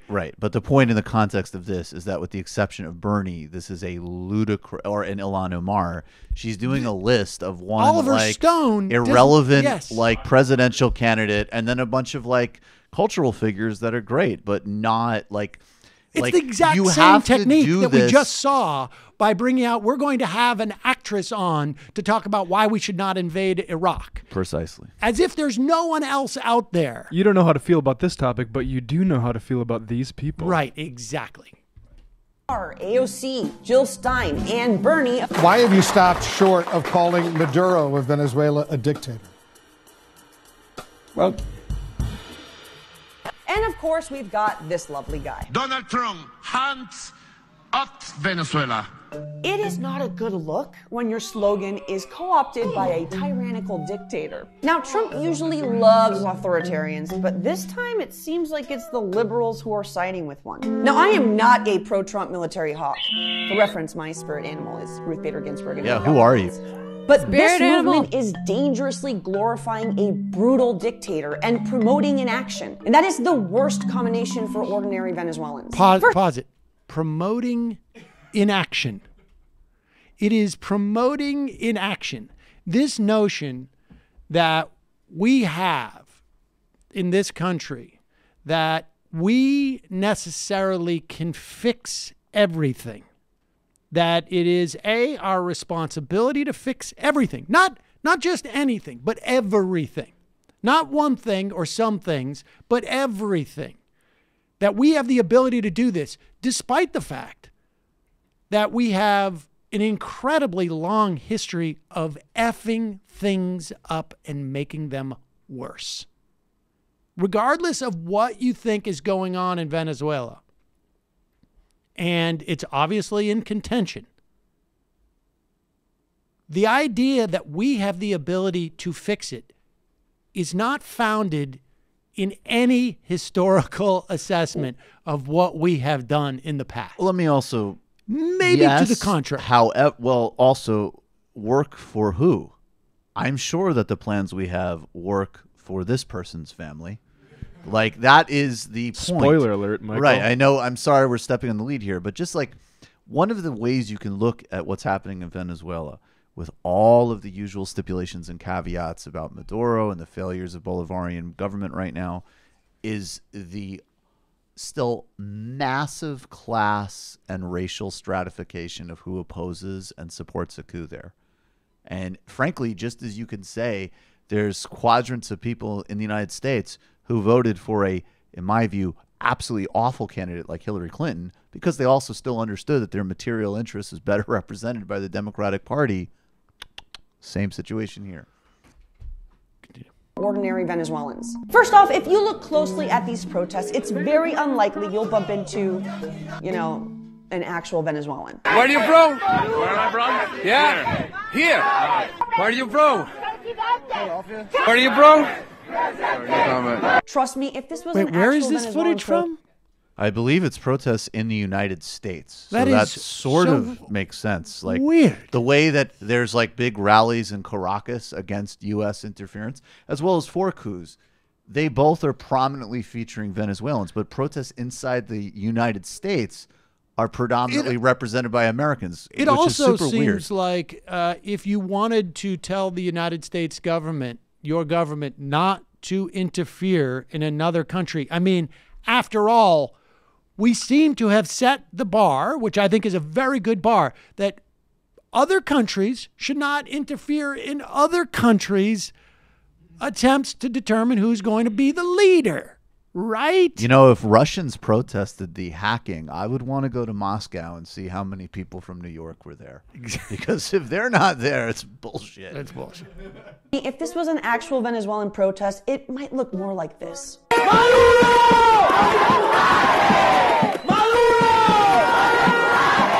Second, let me remind you what's going on back home. Inflation is at 2.69 million%. Bolívares are so worthless, So we should people are literally invade. making origami out Let's of them. invade. Mass malnutrition. Let's invade. Let's invade. We could also, I guess, do the Ro Khanna option, which is the immediately relieve some of the suffering by lifting sanctions. Yeah. There are things that the U.S. could do to help, but they're not involving the military. That is promoting action, yes, but not the right kind of action. It's almost an inaction because it's not the action that I want. Now, here's that completely disinterested person's dad, who's just out helping for Venezuela. Is there any type of like, this person's opinion might, you should know what perspective she has other than just being funny? A YouTube comedian? Well, funny is Whimsical. a real... I know. This is my father. This is the daughter of Ricardo Hausman, Jennifer Hausman, or Joanna Hausman. She was the comedienne who provided that funny opinion piece. And her dad just coincidentally was named to be the country's representative to the Inter-American Development Bank by Juan Guaido. That name sounds really familiar to me. Oh, he's the guy who wants to replace Maduro. That is pretty rich. The apple doesn't fall far from the tree. What does a it? coincidence. Did she just declare herself the top drawing comedian in the country? There you go. It's like, I just outsell everybody. She really tipped her hand elsewhere in the video when she also criticized Chavez, because Chavez had massive support from the poor people of Venezuela. And her dad, in addition to what he's doing now, was the economics minister for the Perez austerity government that came before Chavez, that he tried to overthrow, and then eventually he just won multiple elections in a row. So yeah, but how many members of the Chavez administration like her YouTube video? Now, this is pretty cool. Ricardo Hausman, dad. This tweet surely deserves at least an honorary mention among this year's most sexist comments. Since Joanna Hausman is my daughter, she is not entitled to her own opinion. She must be speaking on behalf of some male figure that tells her what to say. Seriously? Seriously? Woke politics are very able to harness. If you don't have a material basis for your politics. My father. More woman imperialists. And understand, he is reacting to someone saying the New York Times failed to disclose her material interest in this, which is that her dad is literally part of the opposition government. Now, That's got to be relevant. No, Isn't it? No, look, to be fair, sexist. guys, Let's not you be guys, sexist. first of all, yeah, it's obviously totally sexist, of course, to judge the merit of somebody's work and not do disclosure if it's about women is automatically sexist, of course. And the second point, just to be fair, I know, and we all live in New York, all sorts of open micers and people with fledgling YouTube channels are regularly asked by the New York Times video vertical to do international relations videos. And I think we should disclose that. It's true. So, of course, it was probably the New York Times was like, that's unbelievable that her father is part of this coup government in waiting, because we just saw her 10 reasons why like Maduro's like a lame dad video and said she should do a video supporting a coup in Venezuela for us. I was at we didn't even Eastville know. Comedy Club. It was a Thursday night. I'm getting hammered. She comes up. She does a little riffing on Maduro. And I'm like, boom. Let's get her to shoot a video. She's just Now, so wait. funny. Now, there is actually one scenario where that might actually be true and there's plausible deniability. But Barry Weiss is in Australia, so that didn't actually happen. Right, exactly. Wow. I mean, I know that Boots Riley is not an academic or a political leader as such, but I think he had a very good tweet about it when he talked about how, like, not all Venezuelans are the same, right? There is a ruling class of Venezuela that has certain interests. And when somebody says, oh, you should listen to me because I'm from Venezuela, like, that doesn't tell you all you need to know about where that person's coming from. Oh, if you're talking, by the way, I'll just say this. I would say not only that, in general, and if you're talking to a upper middle class person from Latin America, say someone with pale skin and a German name, distrustful of their politics. That is actually a decent the Venezuelan bias. Houseman. Yeah, I didn't realize Houseman was an indigenous last name. The Houseman mined gold for many generations.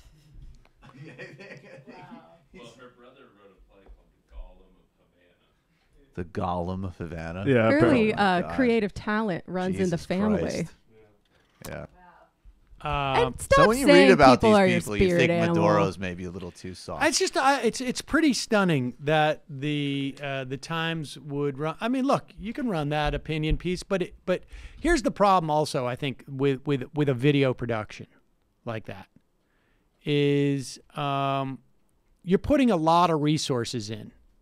You know, it's one thing to say you take a written piece. First of all, you should obviously always disclose. You know, it's not a random opinion. And particularly when she is in that piece relying on her bona fides as a Venezuelan, as if that automatically qualifies you to have some type of authority. But when you have a production, when you make a production like that, I mean, first of all, just getting in the New York Times in and of itself provides some air of authority. And to have, I don't know, $10,000, $20,000, I don't know how much they put into those productions, $30,000, it could literally be anywhere from $10,000 to $70,000, $80,000 could have gone into that production, depending on the way they do their work over at the Times.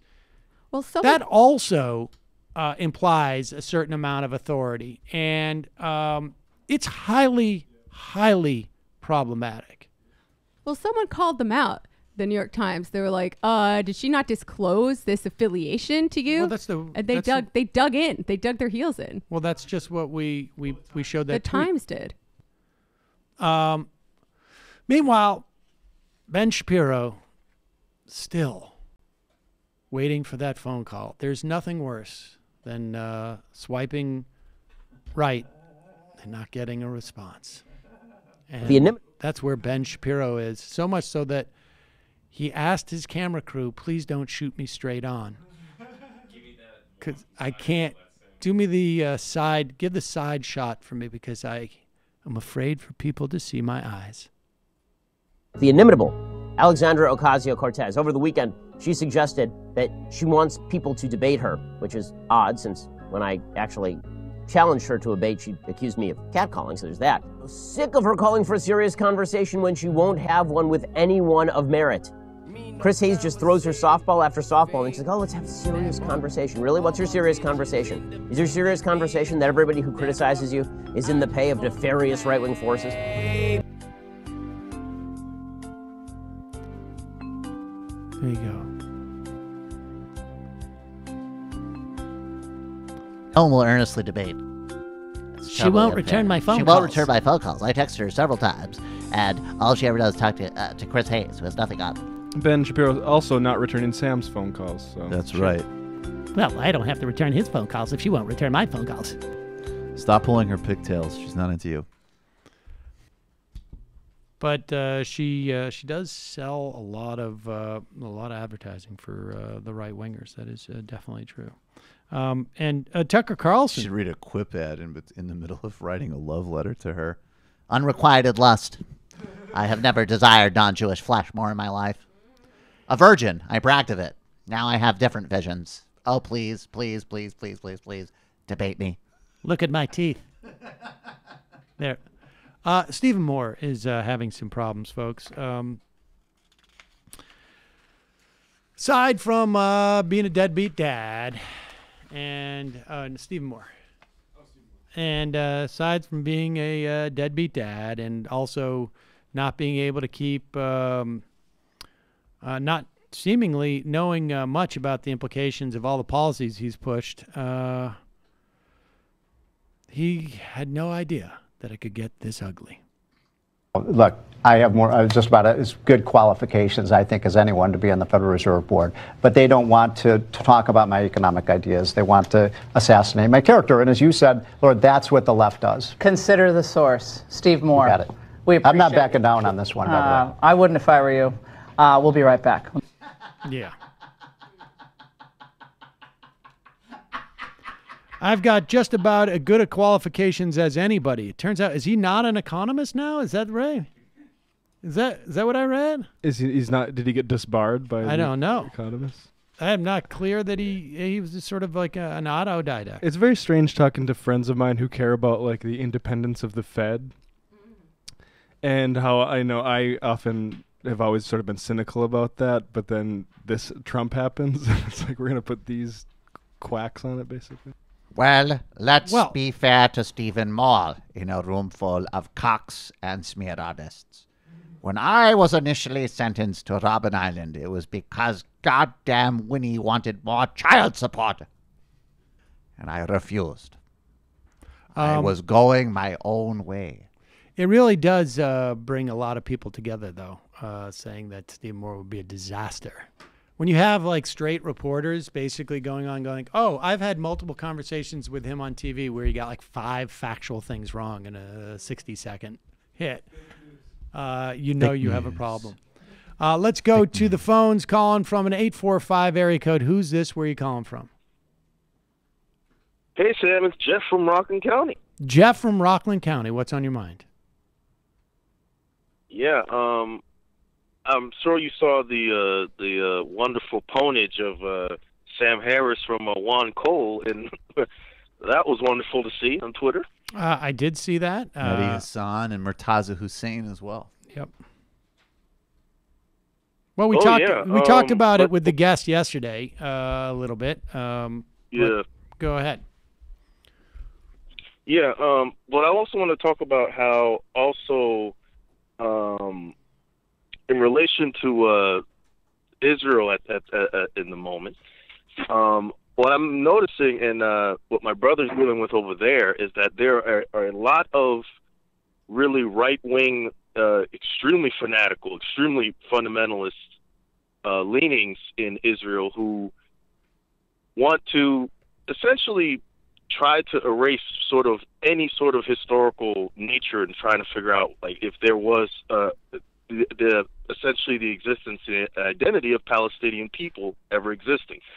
And you can see this in Israel becoming very mainstream. You see like Benjamin Netanyahu saying, well, there was no such thing as a Palestine. Well, that's been going on for a long time. I mean, early on in this show, I'm trying to remember. Was it 2012 maybe? I had an old friend, Benny Bruner, on, who had done a documentary entitled The Great Book Theft. It's a documentary that tells the story of the community that existed in Palestine and the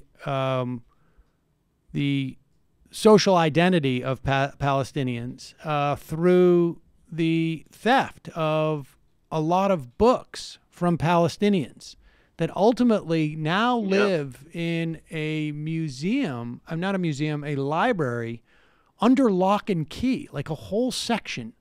Is it, Matt, did you see it? Is it The Great Book Theft? We look for that, Benny Bruner. Folks can search through and see if they can find that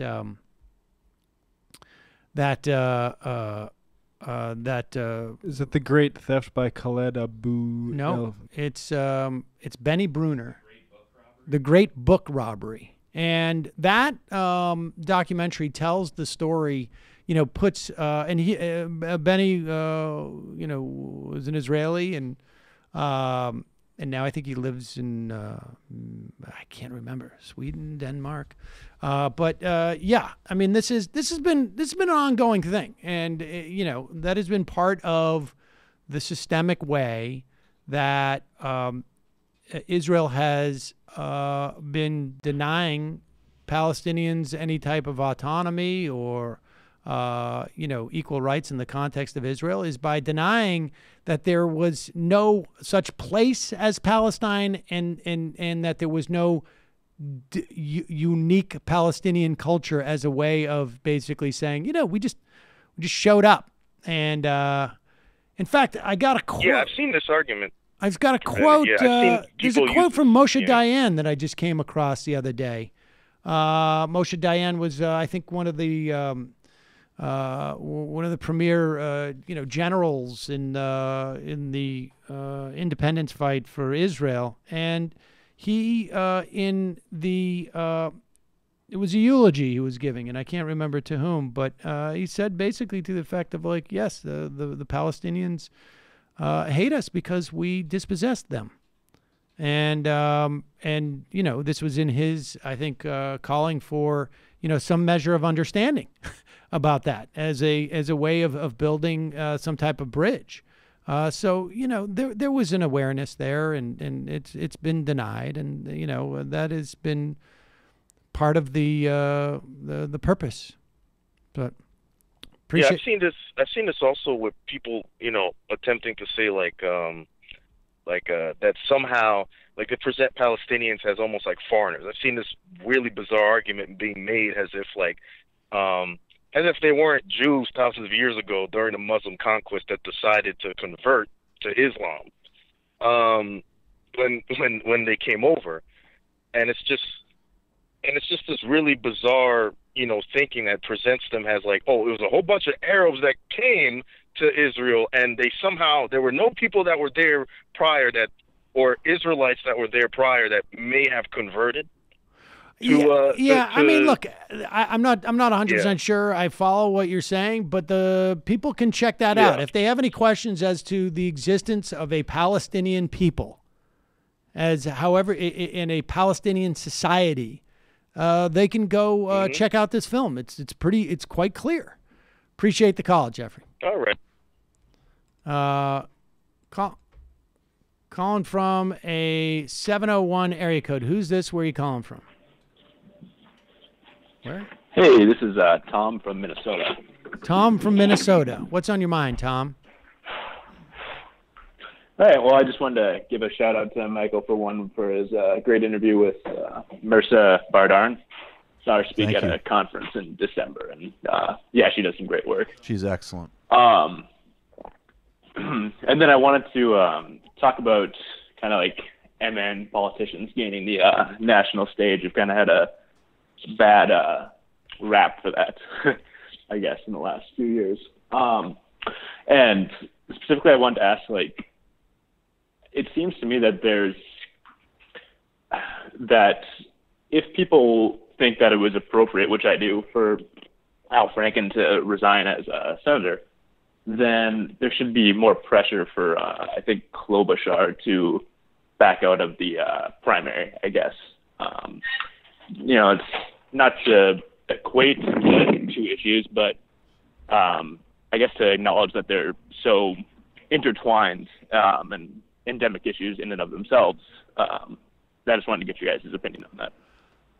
Because of, should there be more pressure on Klobuchar because of the reports of the way that she treated the people who worked for her? Is that what you're saying?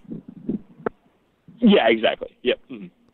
I mean, I have to tell you that I think, I think it should be a factor in which people, consider her candidacy, frankly. I think there's some just issues there in terms of, I think, like her emotional maturity level. I believe those accounts, and I don't think it has. I mean, look, I think it's problematic in insofar as this sort of perspective that bosses can perceive their workers as chattel. I mean, I think that's highly problematic, and I'm not convinced that wouldn't have implications for the way that she perceived sort of policy and systemically. I mean, I think if you can do that on a personal level, then you don't necessarily have the proper appreciation for people's humanity. But I personally would have liked Al Franken to have had an opportunity to go through a process to sort of adjudicate and assess those charges against him, because I don't think there was enough clarity about the situation. I mean, and maybe it's because I came from a comedic background, but the real impetus for that was the photo of him, and I don't think that fits into the same category as others. But I agree with what Sam's saying, and I also just more broadly think that there needs to be, look, I said as soon as this happened with Klobuchar, I said that if Klobuchar's first response was these things happened and I apologize and I've worked seriously to redress them, then I would have no problem. And that's actually generally broadly like much more my perspective. Like in general, I think that like we need to think in much more sort of restorative and less punitive ways. On the other hand, all of that being stipulated, and I agree with everything Sam said about her process, and that's how I certainly would have responded to Klobuchar if that had been her attitude. But, as things stand now, there's an insane disparity there. And not only is there an insane disparity, it was very disturbing to watch people marshal like woke arguments to defend like somebody throwing staplers at their people. I mean, that's actually really wrong and unacceptable for anybody to do. Well, I think it speaks to some of the issues around Me Too, right? Because bosses are allowed to be terrible to people in all sorts of non-sexual ways and non-gendered ways. So there's a bad neoliberal way of looking at Me Too, saying, oh, well, everything else about work is fine and great so long as your boss isn't sexually harassing you. And then there's the more kind of leftist and bottom-up version, which is using it as a way to say, oh, what else about work is shitty that we shouldn't have to put up with anymore? Yes, 100. I agree with that 100%. And it is just on a discourse level. It's it's stunning that there are people that could actually hold the perspective that like that's somehow okay or empowering that she does that to her staff. It's actually super twisted and disturbing. Appreciate the call. Yeah, the thing. Oh. Calling from a 508 area code. Dude, are you calling from Central Mass? Dude, I am not actually. I'm calling from Omaha, but I'm originally from Worcester. This is Worcester Mike. Oh, Worcester Mike. What's up? How you been? I'm doing well. How are you? So I had an interesting thing. I was on Facebook today, and I got this sponsored site that I should check out called the Intellectual Dark Web Community. Oh, Jesus. So I launched Dude, what are you doing on Facebook, bro? What were you saying? What are you doing on Facebook, bro? Are you like sitting on Facebook like, I have like a rational response to you and whatever, and now your AdWords are all messed up?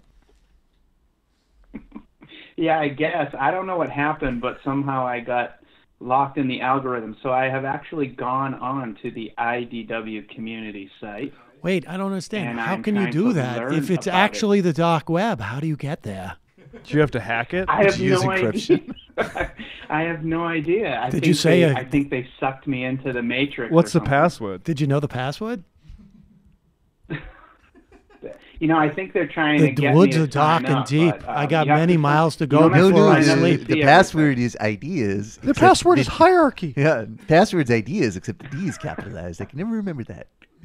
Super hard to get at. So I was actually just calling to ask if you knew about this and to say that if you did, I think it's malfeasance that you haven't told us about it. I've been listening to your show every single day. I agree.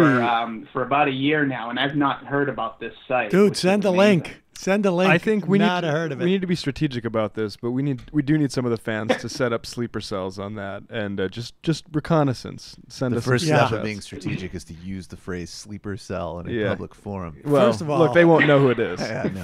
They'll We just know we're what it coming. is, you guys, but seriously, sleeper First cell. of all, I got news for you. The way that we get into that thing is by doubling around behind it through the dark web. And then once we shoot past it into the dark web, we come back towards the light and just get into the dark web. And that's the way that we get them from a rear guard move coming from the darker web. Dude, from where I'm standing, your dark web is You got to get light. DACA. Yeah, exactly. You call that a dark web? Your dark web is like daylight as Dude, far as my dark I can't even black web. see the racist thought experiments I did on my web. I'm in the super dark web. This is so much DACA over here. All right, I think well, I Mike, think you found it out. So now you can create your own, the intellectual DACA web. I don't even see race because it's too dark in here. It's too dark in here.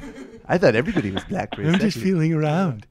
The Send password us, is ideas. Send us a link at majorityreporters@gmail. I'll send. I will definitely. I want to say one thing though. There is a group. There's a bunch of groups, and they're all like Jordan Peterson fans, Ben Shapiro fans, Joe Rogan fans. You know, that's the name of the group. Yeah. But my favorite one is the where did it go? The the Prager University alumni. So that's my favorite group.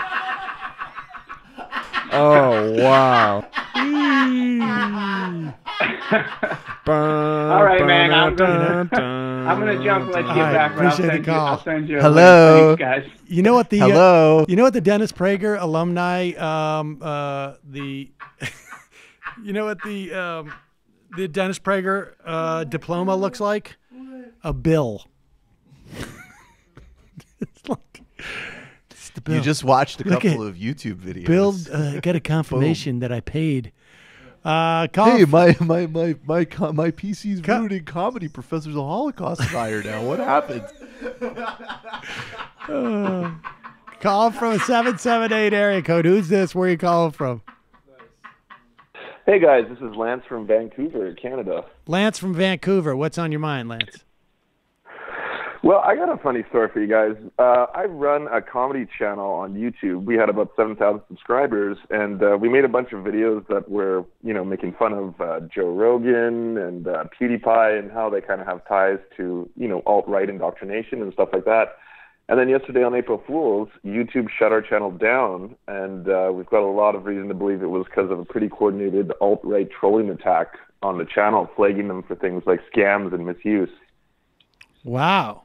So wait, so how do they go about doing that? So enough people swarm your channel, give you negative reviews or something, and that sets off some type of algorithm for YouTube? Is that the way it works? Right. So what had happened before is we made a video on Mark Randazza, which I don't know if you guys know. He's Alex Jones's lawyer, as well as a whole bunch of Nazi figures and alt-right figures. And he kind of makes them all hide behind the banner of free speech and stuff like that.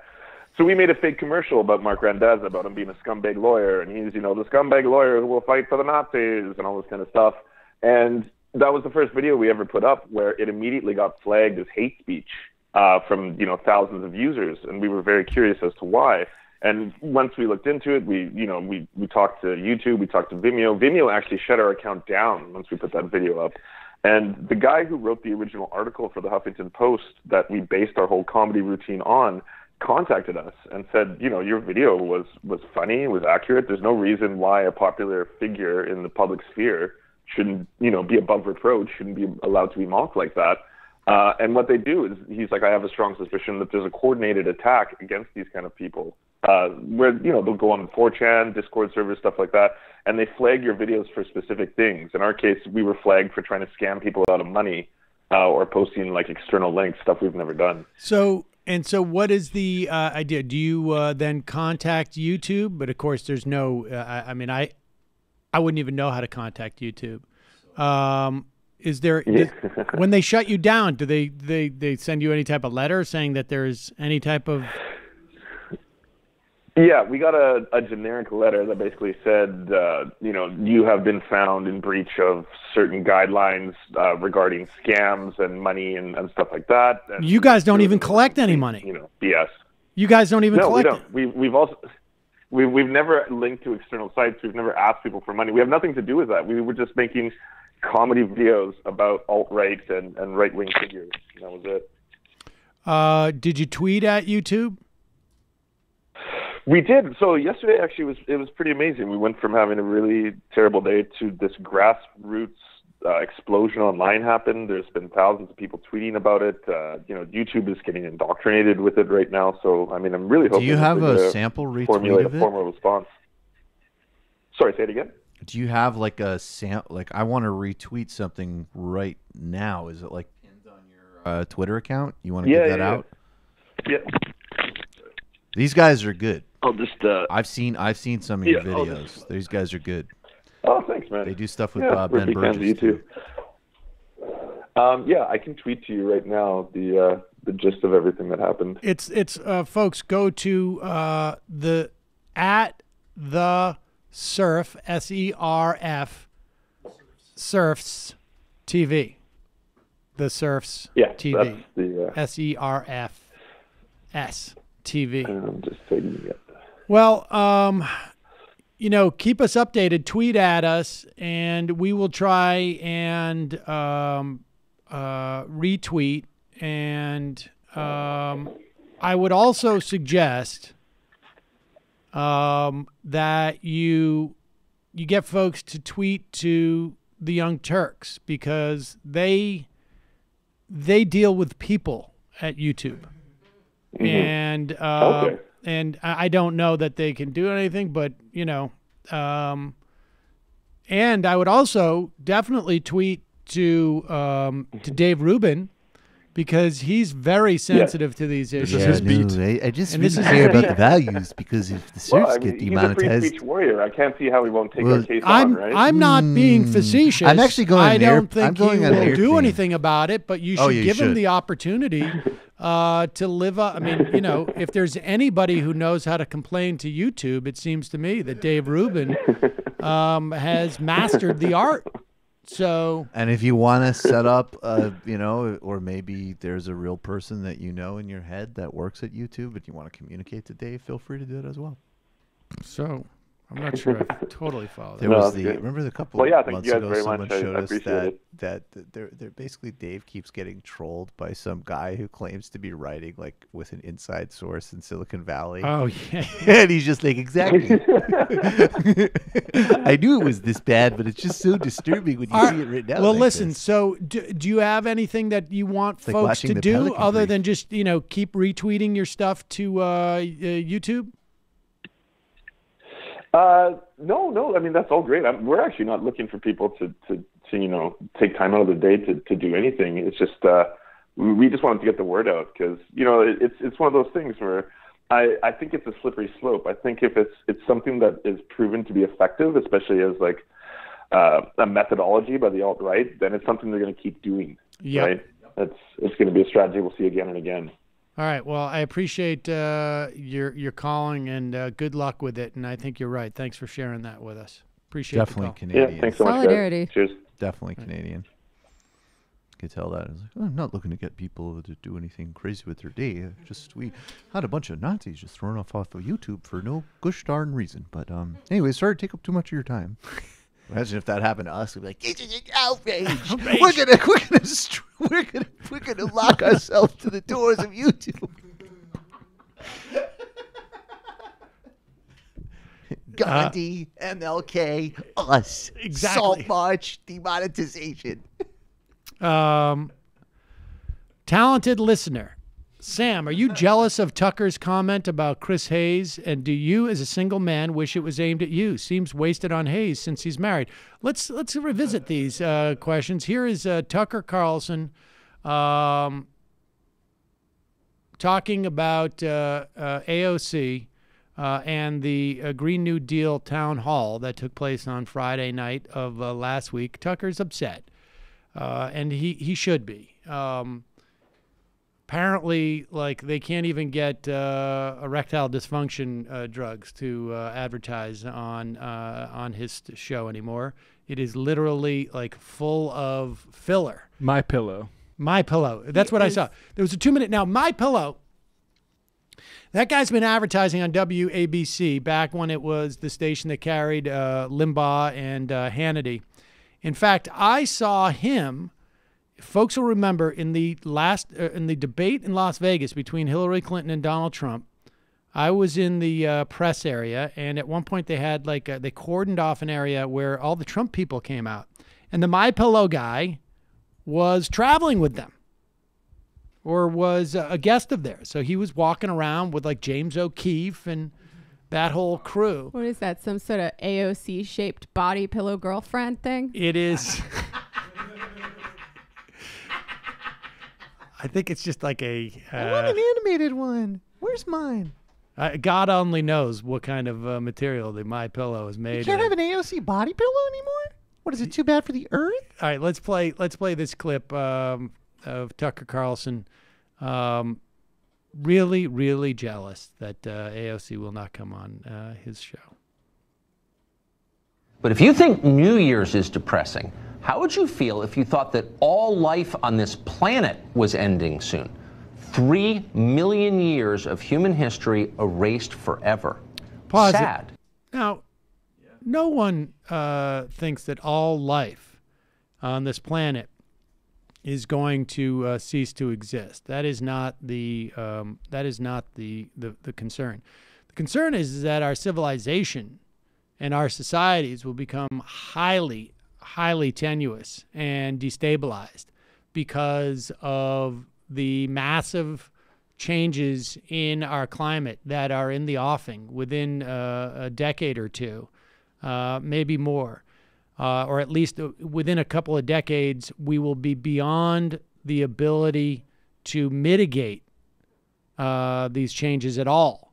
And what you're going to have when you have broad swaths of the earth that are, if not uninhabitable, because of constant flooding or because of constant droughts or because of radical changes in temperature and inability to grow food, you're going to get a lot of refugees. And we have seen what one conflict in Syria and the refugees that have poured out of Syria has done in terms of like destabilizing the body politic in Europe. What if we see this times 10 or 20? That is the problem. But first, you got to start with the straw man before you knock it down. Sad, isn't it? Chris Hayes thinks so.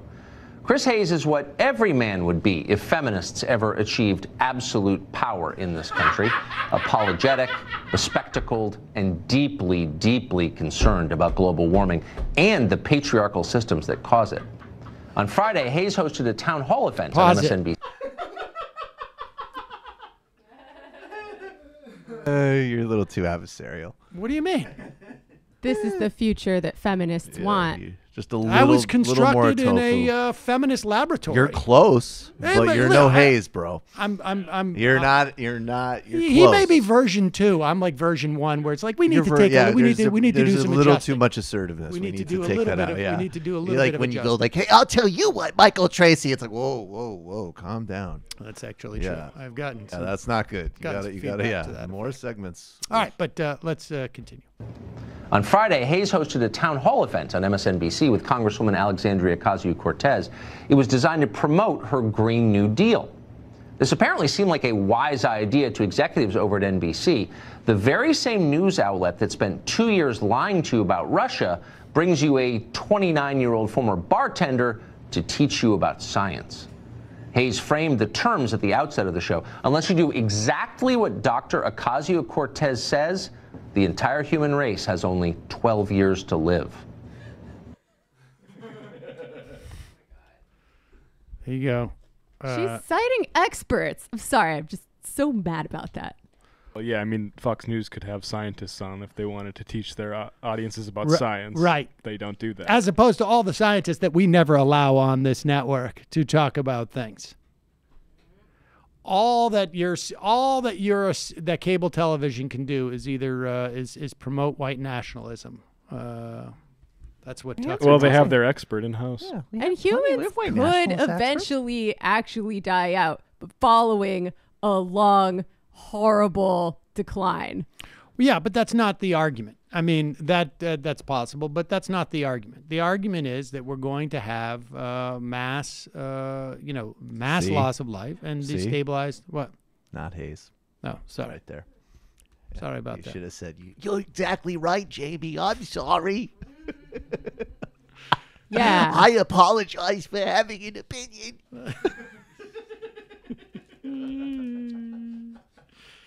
Oh boy. Here is this is a pretty fun clip. Mehdi Hassan, who has been really making Sam Harris look foolish on Twitter, and in a way that is almost I wouldn't even say that. He's like doing it during his breaks too. It's crazy. Like Mehdi Hassan doesn't have enough to do. It's like one of those. It's like one of those guys like playing like one man band. And he's just sort of like off, just on the side, like, oh, incidentally, bang. But what if Mehdi Hassan wasn't employed? Then we'd be facing an entirely different set of circumstances for him owning me on Twitter. What if it was all of the time he had in the world because there was literally nothing else for him to do? We need to confront that thought experiment. Here is Mehdi Hassan talking to the Israeli ambassador to the United Nations on the question of a two-state solution to deal with the Palestinian-Israeli conflict. Do you support a two-state solution? I support direct negotiations. What you want to do now is exactly what the Palestinians are trying to do for the last 71 years. The Israeli government's formal position is a two-state solution. They claim, Prime Minister Netanyahu claims to support a two-state solution. Do you, his ambassador to the United Nations? Yes or no? Very simple. I support. Pause it. Now, understand how rude it is to ask a yes or no simple question whether this ambassador agrees with the stated policy of his prime minister. But because that is completely out of the bounds to ask a yes or no question. Yeah, why is he being so mean to him? Why is he trying to box him in? All right. To the United Nations. Yes or no? Very simple. I support direct negotiations. Okay, but negotiations to what end? Do you support a two-state solution at the end of those negotiations, like the rest of the world, like your prime minister claims to? Yes or no? I support to end the incitement and to have direct That's not what I asked, Daddy Dad. I don't understand why it's so complicated to say I do support a two-state solution. I don't support a two-state solution. Maria, I tell you why. Because here at the UN, I'm used to countries mainly trying to come to the end of the conflict without having a dialogue. It's your government's position, Ambassador Dadon. I'm not putting words in your mouth. The Israeli government claims to support a two-state solution, but you clearly don't because you won't say so on this show. It doesn't work that way. If you want to have any progress in the Middle East, the Palestinians should stop the incitement, stop the payments for terrorists, $500 million a year, and enter the room and negotiate with us directly. They can come to the UN. They should negotiate with a person who doesn't say he supports a Palestinian state. I mean, I am just so offended to see Mehdi Hassan ask this guy a yes or no question. All right, let's not turn the Likud apartheid government segment into an entire Michael Tracy subtweet. What? Projection. Wow, that hadn't even occurred to me. I mean, it's funny. It's interesting. Well, that guy, obviously, one guy's an ambassador to the UN and has a lot of constraints. There's some stakes. Another guy's an ambassador to some other place. I don't know. Notable individuals. To notable individuals, private notable individuals.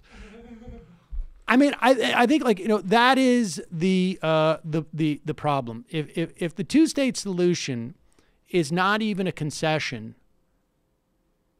to that you can subscribe to publicly before you sit down with the Palestinians. I mean, I understand the constraints that might be on an ambassador, and you're getting into a negotiating situation. But either it is the policy of the Israeli government or it isn't. And if you make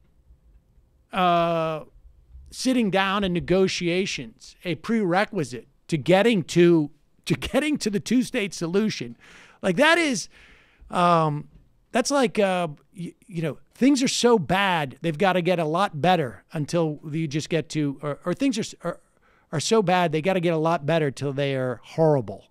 That's basically what you're saying. Why is he doing that? Do you guys have any insight? I think the reason, I think that's it. It's just like they don't want to concede anything. But it's also, why is the government even saying it supports a two-state solution? Well, that's the thing. I mean, I think Mehdi was being effective there and pitting him against Netanyahu, but it's not exactly like Netanyahu reversed himself formally during the last Israeli election himself. He said he didn't support two-state anymore. So it's and then he went back after the election. It's obviously a lie and pretend, but it's election time.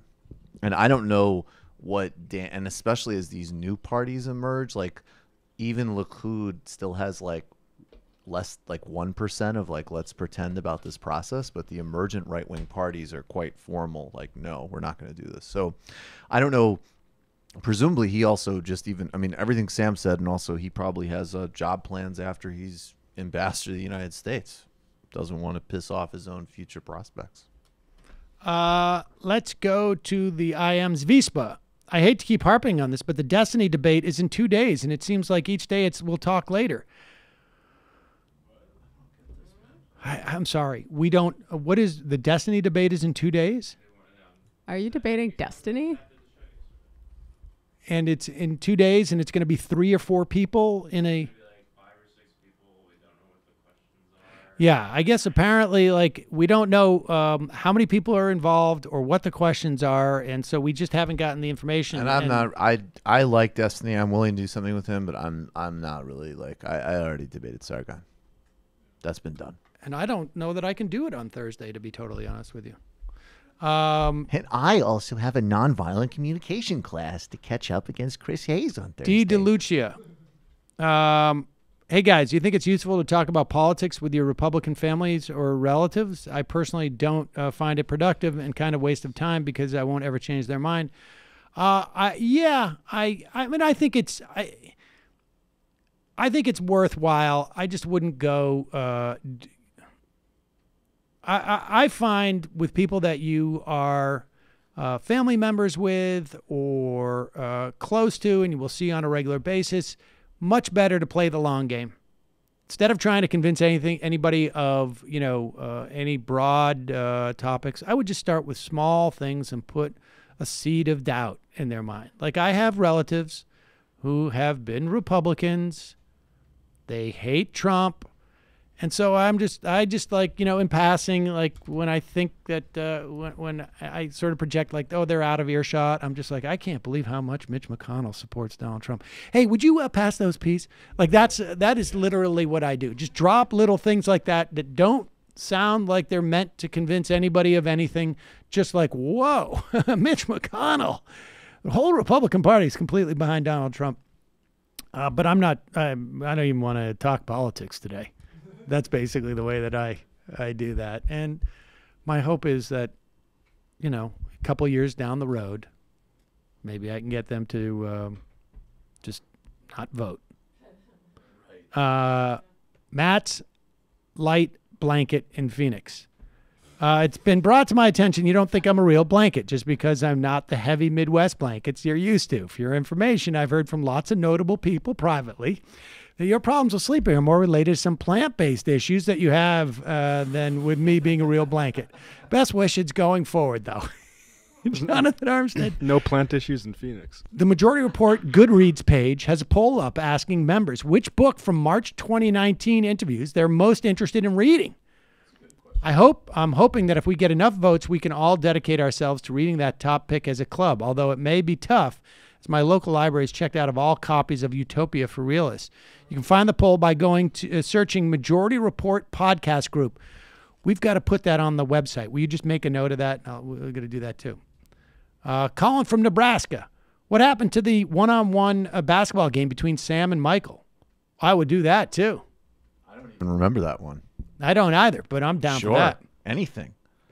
I mean, in any of these contests, you're pitting again different weight classes versus fitness, athleticism, but then also directionless middle-aged we're talking rage. basketball. Yeah. Basketball is going to be weird. What are you like? I'm like a point guard. You're like a power forward. Yeah, Sam's like a power forward in the Charles Barkley. He's in the Charles Barkley fouling, grabbing your shorts. Like, no, he's Pistons. Barkley. He's total Barkley. He's total like he's Joe ass Dumars. in your chest. Like, what? That's not a foul, man. Play the game. Jeez. It's gonna be like the Jordan Rules Pistons Bulls series. Dragon Slayer also could use a shout out for Chicago runoff elections, mayors being decided, and alderman races, which could end up with a couple more socialists in office. Also, Canada has elections, something too. All right, go ahead. Go vote, Chicago. H.A. Hoodman. A roadblock for Bernie seems to be that his base in general election would be white working class voters and people of color. This would be a problem because white working class seems to be moving toward Republicans and wealthier college-educated white voters seem to be moving toward Democrats. I don't know. Winnipeg Craig, I hope you haven't forgotten about the 100-year anniversary of the Winnipeg General Strike. It's next month. No, Brendan has that down, right, Brendan? The Winnipeg General Strike? We should get somebody on that. That would be interesting, actually. Secret identity politics. Anybody else troubled by the optics of Pelosi addressing Joe Biden as though she's a camp counselor telling a 12-year-old boy to make room for Jesus at the dance on the last night of camp? He's 100 years old. I get it that Trump is more obviously grotesque, but what's the point of being offended by the pussy tape and then making the ostensible Democratic frontrunner a kid from a Sunny D commercial? I don't understand any of that. The reference is 290s for any of us to remember. Forbin, props to Jamie for calling it on creepy Uncle Joe Biden's inappropriate behavior. Thinking Man's Tim Pool. Hi, my name is Michael Tracy.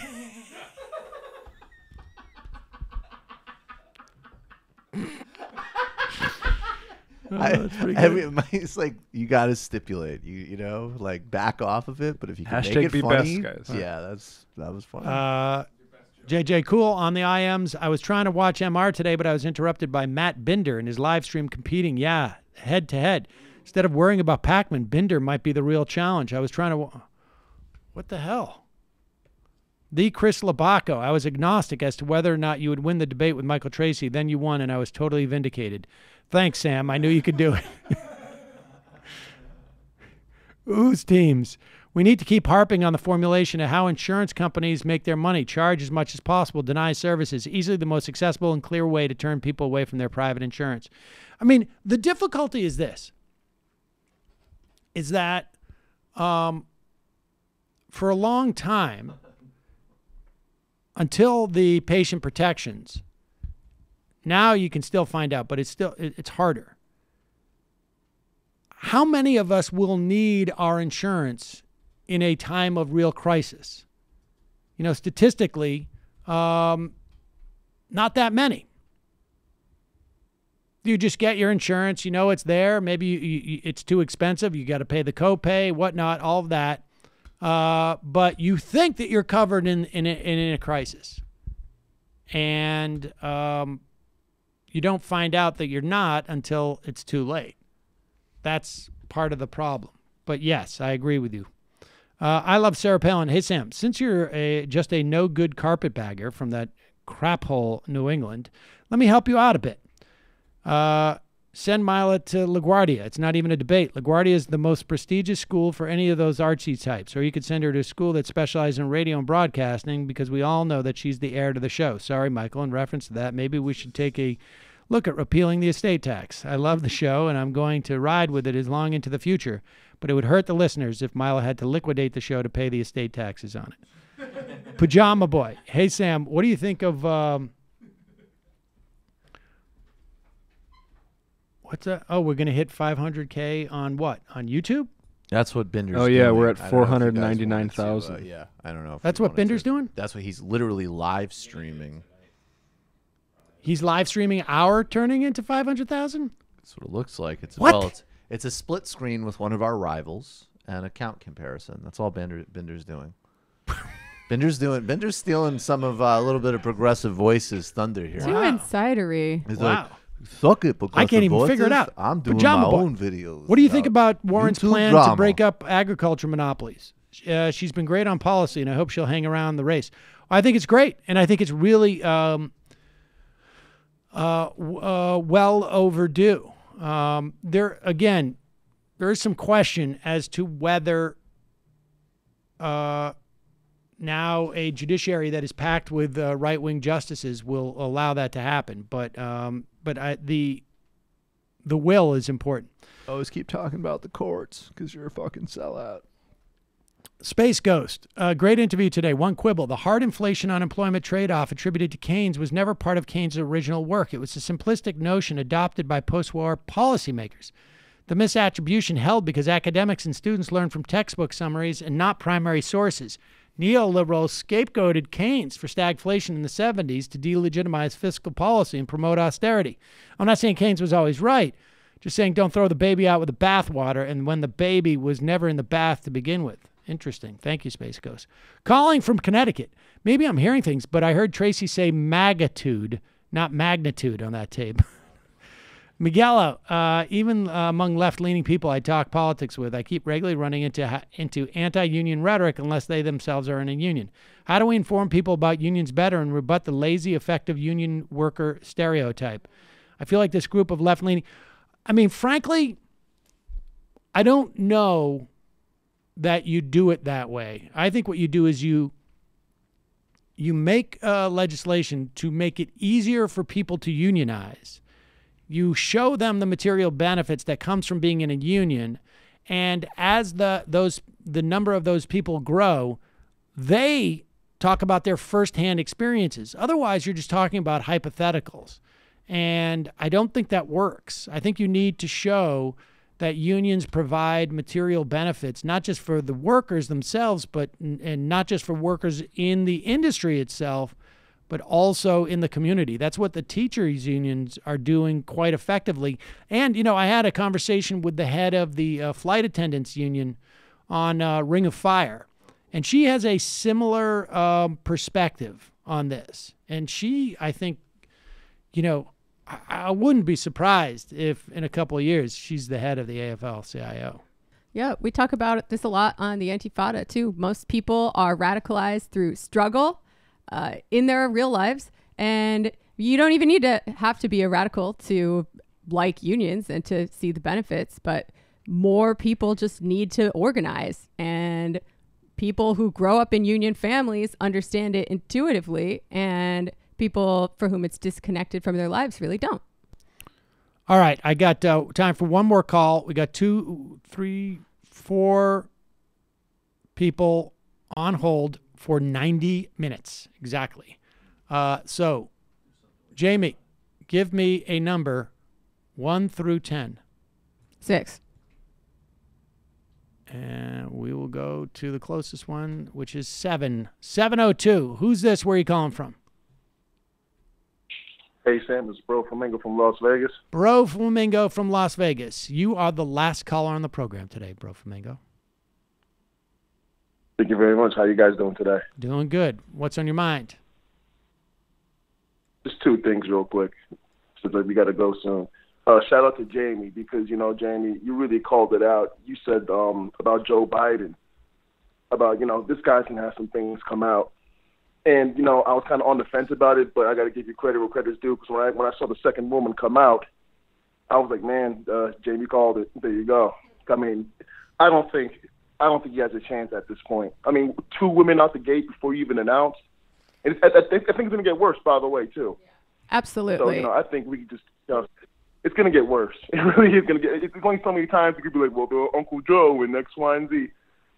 Also, 2 more quick things.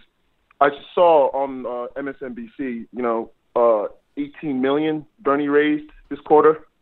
It was just, they just released it. That's the first thing I saw. That's pretty good. That's pretty good news. Yeah. And the last thing I want to talk, and the last thing before I jump, is that I read that,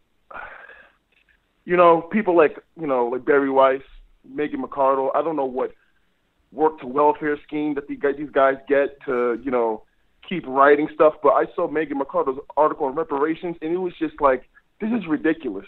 You know what I'm saying? Like, how do these people even get jobs? You know what I'm saying? It was one of those things where it's like, really? Like, Megan McArdle on reparations, and you already know she's some libertarian wing nut. It's just like, I don't know. Megan McArdle writing about reparations is like plug in whatever cliche you want. Like, I can't even think, like, what is that? That's like letting a cat fly a plane. Like, I don't even know what to say about that. I would love to read that. I can't wait to see how she ties it into kitchen gadgets. Next time I have Chad Vigorous on TMBS, we're definitely going to grade that column. Listen, guys, real quick. This is in the Washington Post. Think about this for a second. You got like Brett Stevens, like, sometimes you got to take out the trash. I mean, like Maureen Dowd and all these other people. It's like, just these guys are just so done. Like, get some like fresh people. Get some like actual MAGA people. Get some actual left people. Stop just getting, like, Well, that's the Absolutely. I can't remember who wrote this piece about what the New York Times does in terms of the right. Like, they claim they want to hear all voices. But the reality is that folks like Brett Stevens and Barry Weiss, they don't represent the right. Ross represent nothing. They represent nothing. A very specific set of interests that are very narrow. And if the New York Times really wants the right represented, frankly, they should have Rush Limbaugh, or they should have, the Cernovich, Mike. Put on the real right, and if you really want to do it, but of course that's not really their agenda. Then they might actually have to put on the left as well, which would be at least as threatening to them. I would imagine, but I mean, let's face it: the what would constitute the real left does not constitute the entire, like, the fact is that the most right person in this country will represent a bigger slice of the right than the most left will the left in this country. That is true. And so it's very easy for the New York Times to put a right-wing voice on there, but they won't do it because the right wing in this country are lunatics. Well, whose fault is that? Like, it's partly their fault that the Overton window has shifted so far to the right.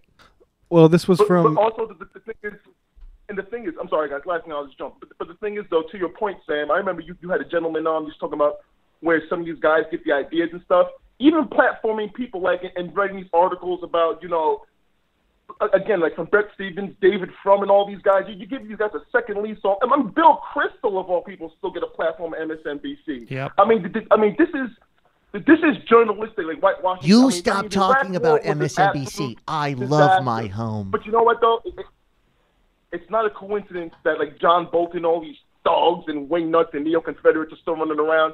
So it just goes to show you that these guys still have some place somewhere, but like you said, a very narrow slice of the electorate, and kind of like the Republican industrial complex. Thanks so much. Thanks for the call, guys. During Don Jr.'s first term, Sam and John Bolton talk about the disintegration of the Republican Party on Abe Black or Chris Hayes. I agree with what John says, but it's the whole party, and it's been that way for a long time. Ashley Feinberg got some meeting notes from New York Times editor James Bennett talking about saying, this was from December 2017, so after Trump won.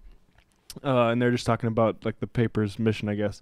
I mean, I think we are pro-capitalism, he said later in the meeting. The New York Times is in favor of capitalism because it has been the greatest engine of, it's been the greatest anti-poverty program and engine of progress that we've seen. So that's where they're coming from. Okay, Steven Pinker. That's why they won't have Bernie people. Right, that is that is absolutely Do they know, Steven like, Pinker. why does poverty exist in the first place? I would say we're objectively pro-capitalist. Are there any open micers who are the daughters or sons of opposition leaders in a place that we're trying to start a coup in? And maybe we could do like a funny kind of ironic pro-coup video. And that way we could reach out to a fucking younger market. How many people were homeless in feudal times, do you think? Not a lot, because serfs lived on their land. Anyway, just talking capitalism. Yeah, I think it's sort of apples to oranges. I think a little bit. Well, they're talking about poverty, like this form of poverty has always existed, and capitalism came along to fix it, which is not true at all. Okay.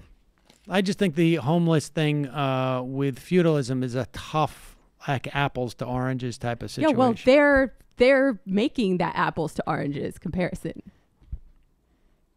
They're like, oh, people were poor in the way that we understand poverty, and then capitalism came along to fix it, which is really erasing a whole lot of the nuance What there. they mean is you have iPhones now. Yeah. Dolink. Did you see Carlson's tweet about Hayes? I didn't. There's a lot of internal grassroots social change in Iran now. Baha'is been oppressed, tortured, executed for the past 175 years. Baha'is have created a successful online university because banned from schools. Also a radio program that reaches Iranians with the truth, which is nonpartisan. Yes, the Baha'i issue, very big issue in Iran, definitely. John Spiegler is a cuck. In lieu of a limousine service in the MR studios, I'm willing to offer bike rides to any in-person guests. It'll be a 3-tier service. Goodbye, boy Biden. Whoa, lady, it was just a compliment. Mo Brains, hey Sam, Boots Riley's defense, unlike Senator Harris, he actually showed up to the Oakland teachers strike. Indeed. No, he was out there promoting a strike fund too. Spencer, is Matt a Portland fan or just into the devil's lettuce? I like Damian Lillard. 2 more. Horton's Pax Court. Hey, Matt, have you read The Princess Casamaza by Henry James? It deals with the politics of revolution, the stakes of upheaval, the precarity and possibility, and the points of liminality. No, I have not. I'll look into it. And the final I am of the day.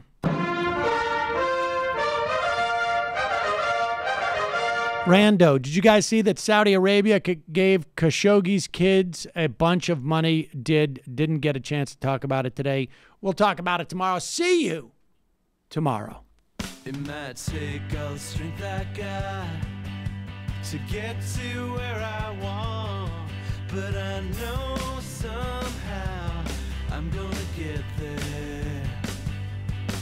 I wasn't looking when I just got caught between the truth and the lie bar, but finding out won't make me feel any better. Yeah, I know the clock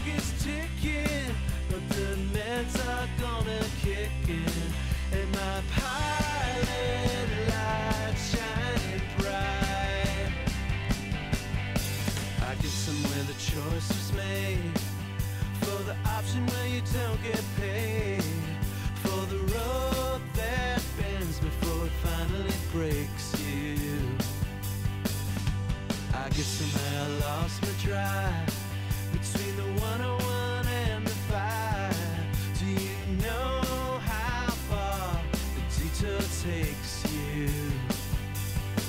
Yeah, I know the clock is ticking, but the meds are gonna kick in, and my pilot light shining bright.